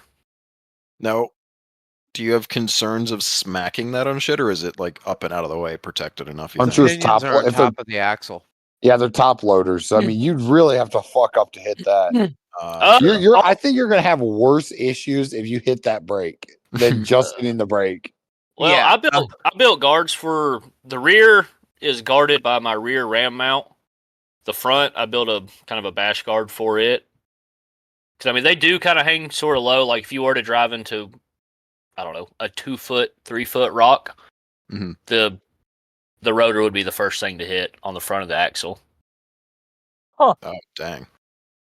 So yeah, you But, really do need something in the front, like a bumper. Yeah, that's Big exactly what bumper. I've got. It's a bumper. I'll try to send some in the chat I've here seen so I can let me dudes find that them. have mounted their winch there and Yeah. built a guard around their winch, and I was like, "Yo, that makes a shit ton of sense because you're just dropping all of that weight to unsprung weight, so it's actually doing something for you while not affecting the way it feels in the cab.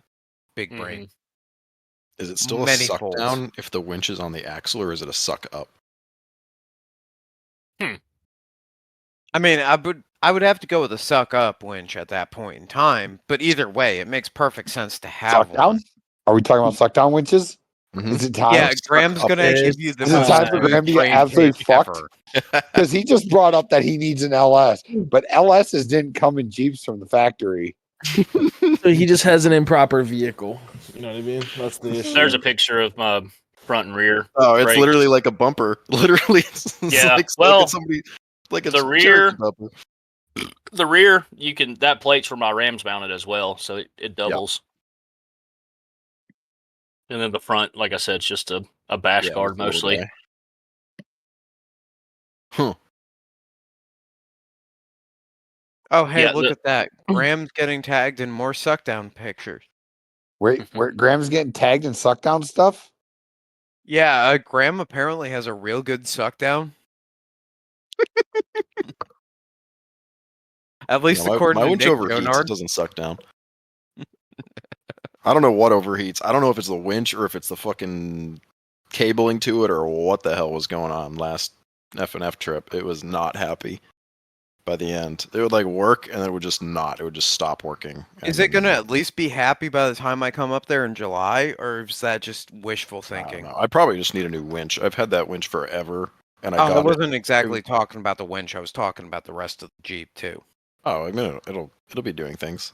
I have Well, a handful more things to unfuck, but it can do things now. I don't have to fix anything if I don't want to. I mean, I do want to, but it doesn't the need fucking it. brakes. Jesus Christ! If you didn't learn your lesson from fucking Harlan, Yeah, gee, dude, I like- don't know what to say about that. What are you talking I about? will That be just laughing prepared my- me for this moment. I'm You know how many gonna be times I've driven that laughing thing with my the ass brakes? Scarred. It's scarred Morgan for fucking life. When you do I that had to to- I- Alexis, I'm gonna laugh my sculled ass off. JoJo's rig too. I smashed into it because I didn't have brakes. My clutch was the brake. Was that a AOP? Uh-huh. I had to get No dragged down kidding. because it wouldn't run. So I had no power brakes, so it wouldn't stop. So I Thankfully, was like JoJo's reverse a clutching. church-going saint, so he didn't fucking beat you. But yeah, I rammed right into him because I was all fucked up, thinking I was like pushing the clutch because that's how you brake. Is like you. Is that push how on you the- do it? You push on the pedal to make things stop, right? Well, I was all fucked up and in a moment, and it's reversed when you're using the clutch as a brake. So, yeah, I did the wrong thing, and I just went faster, and then I caught it, but it was too late. So, yeah, but yeah, you don't You're need brakes. bad. It's stupid. You're dumb. JoJo is a saint. He is the best kind of people. He is. He'll feed you a Mountain Dew at 3 a.m. when you're like about to die. He's great. It's like a mama bird, is what you're saying. Hopefully, Yeah, that's my putting bird. it in his mouth first. I guess, right? I almost made a fucking Catholic joke there, but we'll leave that one alone. Now I want to hear it. Nah, I'll tell you. Yeah. off Don't be scared. air. Nah, I'm gonna be fucking nice because I've got a Catholic flag hanging behind me, so I gotta pretend to behave. The Crusades. Hell yeah, brother. I also got the TriStar, like, I still think that shit's crazy. Don't kill thy neighbor unless he's Jewish. Like that rule is wild. Unless he's Jewish. That's dude. I'm telling you, that shit's in there. no, Like, Muslim or fucking Jewish, if we're gonna be honest here. that They is, were- that's a good point actually. It was non-discrimination if you were Christian. There was lots of discrimination if you weren't Christian. That's how all that shit worked. So, it's cool. All right, settle down and go to Pastor Touchy McFeely's Pat and chat. No, but like I've been working on trying to like pretend to make my like secondary room, office room, whatever kind of cool. So I got like all the flags hung. I've got to go pick up one of them Harbor Freight workbenches to put stuff on behind me. It's gonna be cool. Hell yeah! I got to figure out. Well, no, never mind. Damn, that would have been a great segue to ask why just you're fucking roll with it, Cody. Come on. Okay, I guess we man. can talk about it. So all right, go ahead, Luke. Tell us why you're You know gonna what? be. Fuck it. Let's hit it. All right. This is the last ad-free episode that you're going to be hearing. We're turning ads back on Podbean. In case you're wondering, Blue Chew will be one of the ads. In case you're looking for a rock hard cock, Luke will take care of that for you at AOP. So he's not technically, he's actually not entirely wrong, right? So pretty much what's happening is that we started recognizing the fact that there's a chance that, like, our basis when we decided to do advertisements was like, hell yeah, it'll be cool. We'll go off-road based only. This will be awesome because then at least it's targeted advertisement. But then it kind of started playing into our heads, right? Where it's like, we will become disingenuine if we continue down this path. So in the circumstances of, like, I'm not going to say the most recent one because they were pretty decent with us, but, like, let's say Yukon Gears, right? Let's say we get sponsored by Yukon Gears, or vice versa. Let's say Graham has an issue with his Yukon Gears and he wants to come on here and talk shit about Yukon Gears. We want to offer that so that way we can be as genuine as possible so that Graham can absolutely shit on Yukon Gear. Again, not necessarily just Yukon Gears, but still. I will shit on Yukon Gears wholeheartedly right now because I've got a delaminating set. The thing that we're trying to do, though, is, like, Graham's had a bad experience. Graham's had bad luck with Adams. It's not, like, particularly anyone's fault, but, like, homie's blown up how many fucking drive shafts now? Quite a few of them, and they're not like U-joint failures. They're like shaft failures. Yeah, they're blown apart. So, like, we want to be able to talk about that shit. We want to be able to do all of the other fun stuff that comes along with it. Well, fuck it. We're going to just go Patreon. No sponsors. We can have people that are, like, friends of the show. For example, Crawler Off-Road, you know, BCOP 10 gets you 10% off with them. We don't get any kickback from that. Joey Urban, you know, Urban hey, 3D. I will recommend that man everywhere as far as buying off-road parts. Urban 3D is the place to do it at the moment. But, like, you're not going to get any kickbacks. However, if you go to Joey and you say, hey, I heard about you on the Blue Collar Off-Road podcast, he'll hook you up. But it's not going to be something where, like, there's any money trading hands. There's no weird shit going on there on the background. We'd rather just be up front. We're firing up a Patreon. If you end up subscribing to the Patreon, it's $7 a month. Hey, that's like a fucking large coffee and a donut. You get a free sticker your first month, you know. After that, if you want more stickers, just shoot us a message and we can hook that up for you. We've got our PayPal set up. We've got we are basically fully set up to move into that mode and become self-sustaining, and that's the goal. We're going to be offering live streams eventually, probably the next 3 to 4 weeks, to be honest with you, Hopefully because there's sooner. a little bit that maybe a little bit sooner. I'm not going to overpromise, underdeliver, but this is the last episode that we're probably going to be doing where it's going to be week to week recorded. So you're going to be able to get episodes a week early if you're on the Patreon, and we're going to show that once an episode. That's going to be our ad. You're going to get a hey, go check Joey Urban out. You're going to get a Crawler Willoughby Metalworks. Willoughby Metalworks, you know. But those are all going to be people that we've had good experiences with. If we have a bad experience with them, then, like, hey, we'll fucking talk about it and we'll end the discount code. But that's that. It's not going to be any more, hey, this is Onyx Off-Road sponsored. Onyx was great, but we'd rather just, you know, do it our own way and offer something for what you're paying for.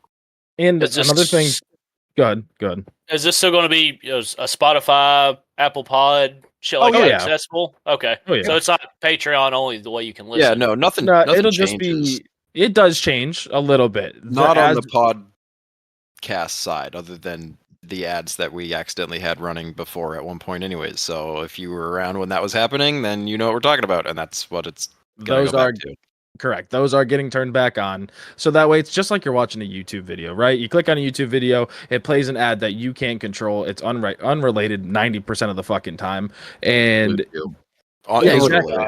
Is related. But so that's what it'll be. But also, I mean, the reason why we decided to go this platform, right, is so that way we can do live streams without being controlled, right? If we go to another platform to try to do live streams, there's like, we have to watch what we say. We can't say certain things. We can't do certain things. You can't drink alcohol. You can't do blah, blah, blah, blah, blah. All that bullshit, right? Where when we do it onto Patreon. It is, we can say what we want, we can do what we want. You will get raw episodes. If fucking Curtis fucks up and says something wrong, which he has done in the before, and I've had to cut it out, it'll be in there. So please be mindful of that. That some of What these did I people say? do Oh, not.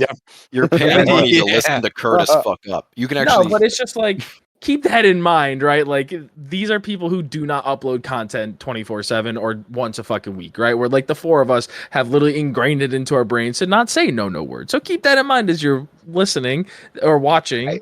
That might happen. And on top of it, have you ever been listening to an episode and you're like, these guys are totally fucking wrong, they're dumbasses, I wish I could say something? This gives you that chance. This gives you that chance to make a comment in the middle of an episode and then change how the course of that conversation could end up because you were there to listen to it live.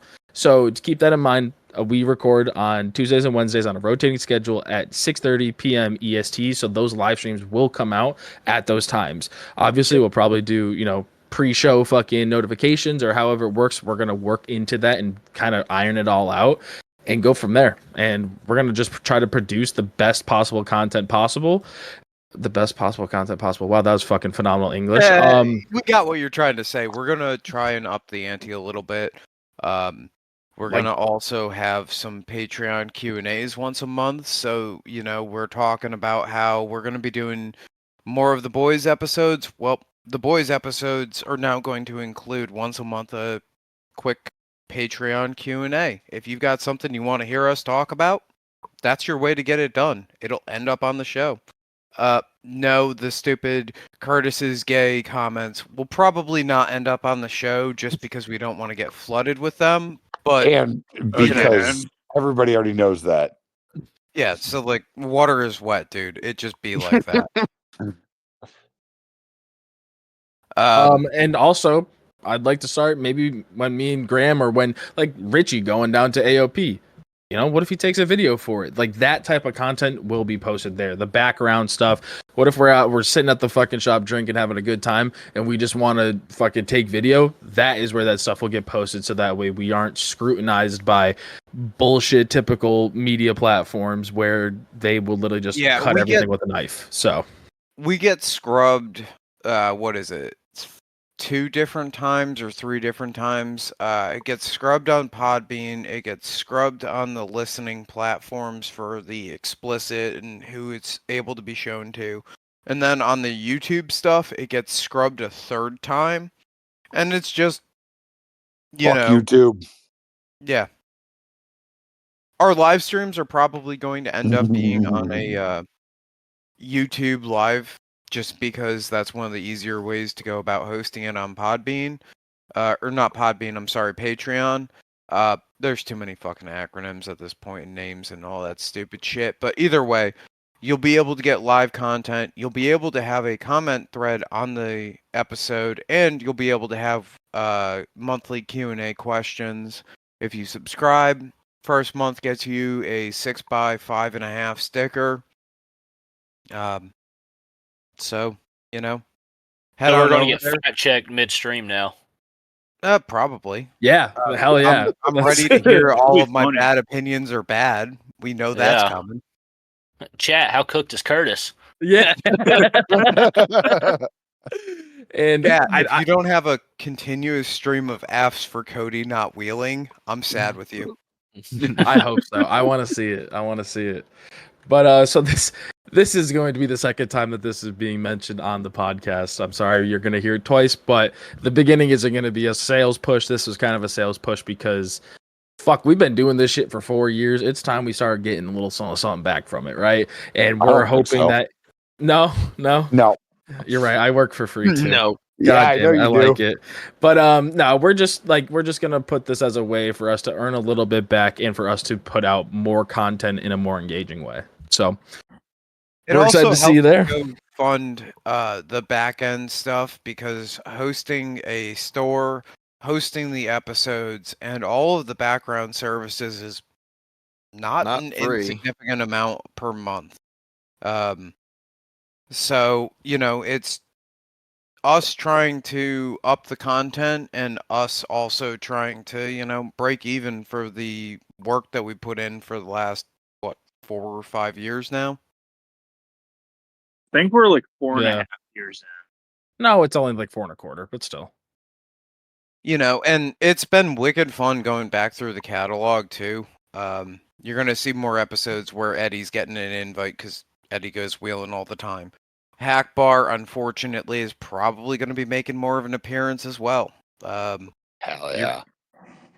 You're going to hear from other dudes that are further back in the catalog, but have been doing crazy and cool shit. Like Nick LeBlanc is going to probably be getting an invite. There's going to be a couple of new people, a couple of old people. It's going to be a good time. You need to get on here. Ryan Straderman. Yes. Yes. That would be. I would love to hear that. Is he actually gonna fucking talk though? The last time we took a suggestion, the motherfucker sat there and didn't talk. So I don't know. This guy makes content, so I feel like perfect. he'd be pretty open to talking, and he just spews knowledge. It's fucking insane. We love that. We like following knowledge. his Cummins buggy build. What is it? What is it called? The 401k. Oh shit! I can't remember. I have to look it up. Yeah, but the guy's a diesel mechanic by trade, and he makes content for Facebook, YouTube, TikTok, shit like that. And I don't know, he's fucking MacGyver status on some stuff. Shit, Wait, that's the type of good start in the right Ken direction. Stein, but not crazy. Who? He's like Ken Stein, but not crazy. Dude, Ken Stein used to be the fucking OG for every Jeep electrical problem out there. That dude had an instant answer, and it was fucking wildin'. I truly miss the days of the forums. The forums were great. But we've been here Pirate. for a little... Yeah, iRate's okay, but like the energy's gone. We need more bullying. Fuck yeah, we need try more to do that. Bullying in Rocks Jocks. There's some people posting some dumbass questions in there. Well, I don't get to be in that, so. Oh, you got bullied out of that? No, I bullied somebody and got kicked out because I said somebody was a fucking retard for putting a Ford motor in their boat. What? Yeah, whoever I can't remember. It was one of the moderators. I told him a fucking retard for something. Putting a Ford motor in a boat, and he kicked me out immediately. I've tried to get back in like 3 or 4 times, and it hasn't worked. Dang. See, we have this chip in our pocket that we know an admin on Club X-Ray, so you can kind of just say whatever the fuck you want, and then just be hey, can I get unbanned? Luke doesn't ban me for anything. If he literally will call people out and say, if they report shit, that he will kick them out. Oh, because that is one of the rules, right? Because that's why the original Club X-Ray got brought down, was because if there's enough reports, then like Facebook gets notified by it, right? Or something like that. Yeah, well, it's not even that. I think it had to do with accepted reports, basically. So like Luke can basically see the report and say, that's not really a problem here. That's funny. No shit, I didn't know how. I love Club XJ. God, it's like the closest thing to Pirate would probably get anytime soon. Well, Pirate will never be able to be recreated. Yeah, sadly, no. But Curtis is heckling smarter than he and was. making fun of people my in there. Pirate days are. I'm infamous on Pirate, and I don't want to ever talk about that again. I feel like it's possible, but honestly, I think I think it would be a Discord. Like the closest thing you can get to Pirate is genuinely our Discord, where you scroll through the general and like it's just dudes talking about cool shit and like what they're doing and like questions and shit like that. And Dude, the group chat's pretty far up there. We don't talk about that. What happens in Vegas stays in Vegas. All right, we talk about it. But the amount of knowledge and heckling that goes on in there is pretty fucking close. There is so much knowledge. If you need to know anything about basically anything that's going on with your rig, if you ask a question there, somebody's bound to know. The problem is between when you'll find out and when you post, there's probably so much heckling, so much bullshit. Somebody's gonna call you retarded. Well, you are almost retarded, impossible. Curtis. Well, God damn it! Quit reminding me. It's just a shame it's on that stupid app that only babies use. Only children use. What, It's the Facebook? app for children. It's the most efficient way to have it. It is No, not. What would Yeah, the better it is. option be? It's the safest I don't way know to have anything it. else. Yeah, what Cody said. It is the easy. Everything just happens to disappear over some time. You know what I mean? Like, so it's the only Knowledge thing lost is to the abyss. I think the issue is where people can invite and kick without any like recourse is where that like fails because of the people that have randomly popped up and then it's like all of a sudden the person disappears and it's like why was that person in here? What the fuck? Like I think that's settled down though, so that's good. okay, that's good. Yeah, You haven't been it's- kicked in like 2 weeks. Somebody's got to change that. yeah. Give me a second. Oh, what? Snapchat? Oh Yeah. god, Wait, we no, gotta no, say I'm this just shit not again. in there right now. So no, I have been kicked, but the reason I haven't been kicked is because I was already kicked.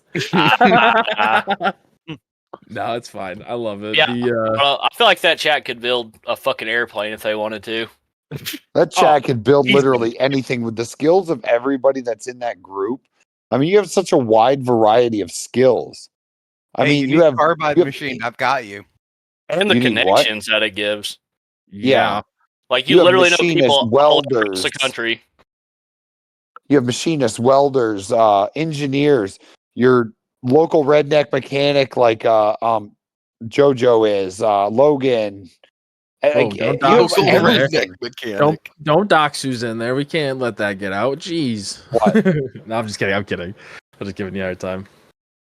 But yeah, that is close, but in a tight knit group, right? Like it doesn't allow for the freedom and like for the Chicanery. Well, yeah. Because of most of the shit that's posted in there probably should not be let out to the public. It's definitely more 90% of what's personal. Yeah. Yeah, I Ni- mean it's got like that old school pirate feel to it, which I miss. But also like there was something to be said for a little bit of the anonymous nature, anonymity, or whatever the fucking word is. I can't Anonymity. pronounce. Of pirate, And where I'm you just tell retarded. someone to go and fuck themselves for asking a question about disc brakes on a Chevy Dana 70. You know, I miss that shit too because that was always fucking funny. Whereas Welcome to now, Club like, it's a XJ. personal insult. Club XJ is fucking retarded though. Like, look at that whole Cody Kilmer situation that went down. That was What the fucking fuck is stupid. that? I live under a rock. What was this Didn't Cody see that. Kilmer? Oh my god, it was Cody and what's his face going at it over MJ. Cody and tailgate or Oreo some got bullshit. into it, and No, it was what's his face, the other dude. Oh no, it was Cody and Oreo as well. I forgot about that part. That was a Cody and huge Oreo's note. what got her banned or got him Wait. banned. I mean, not her. Wait, me? Cody? No, Cody Kilmer. When he, Oh, when I was he Connecticut. sorry, called him out for subbing. Yes. Oh, okay. Now I know what you're Yes. talking about. Oh, that was the best thing ever. So, on that note, what is the best thing ever, Eddie? In what context? Sleds. Wet pussy. That's really far up there. All right. Give us the Southern Wheelin' dad advice here. Something along those lines. He's not a dad. Well, he's yeah. close enough. He's probably gotten someone pregnant. Have you seen him smoking a Mar bread? Yeah, he'd get me pregnant. Shit. That's fair. That's You might fair. wanna- Southern wheeling dad advice. Check your gas and fill your oil. Hell yeah. Can't argue with that. And if you drive a 5.9 and it's not leaking oil, you probably need to add some. It's an issue. Definitely an issue. You know, and I think as the episode ender, I spend way too much time procrastinating jobs that are going to take 20 minutes because I end up overthinking them to the point where it's easier to just go and do it and not overthink it. And that can be applied to a lot of different things in life. Just go fucking do it, dude. Noted. Drive fast, eat ass. Smoke Hell yeah, grass. brother. Don't let Show your up meat at the loaf. fucking meet and beat.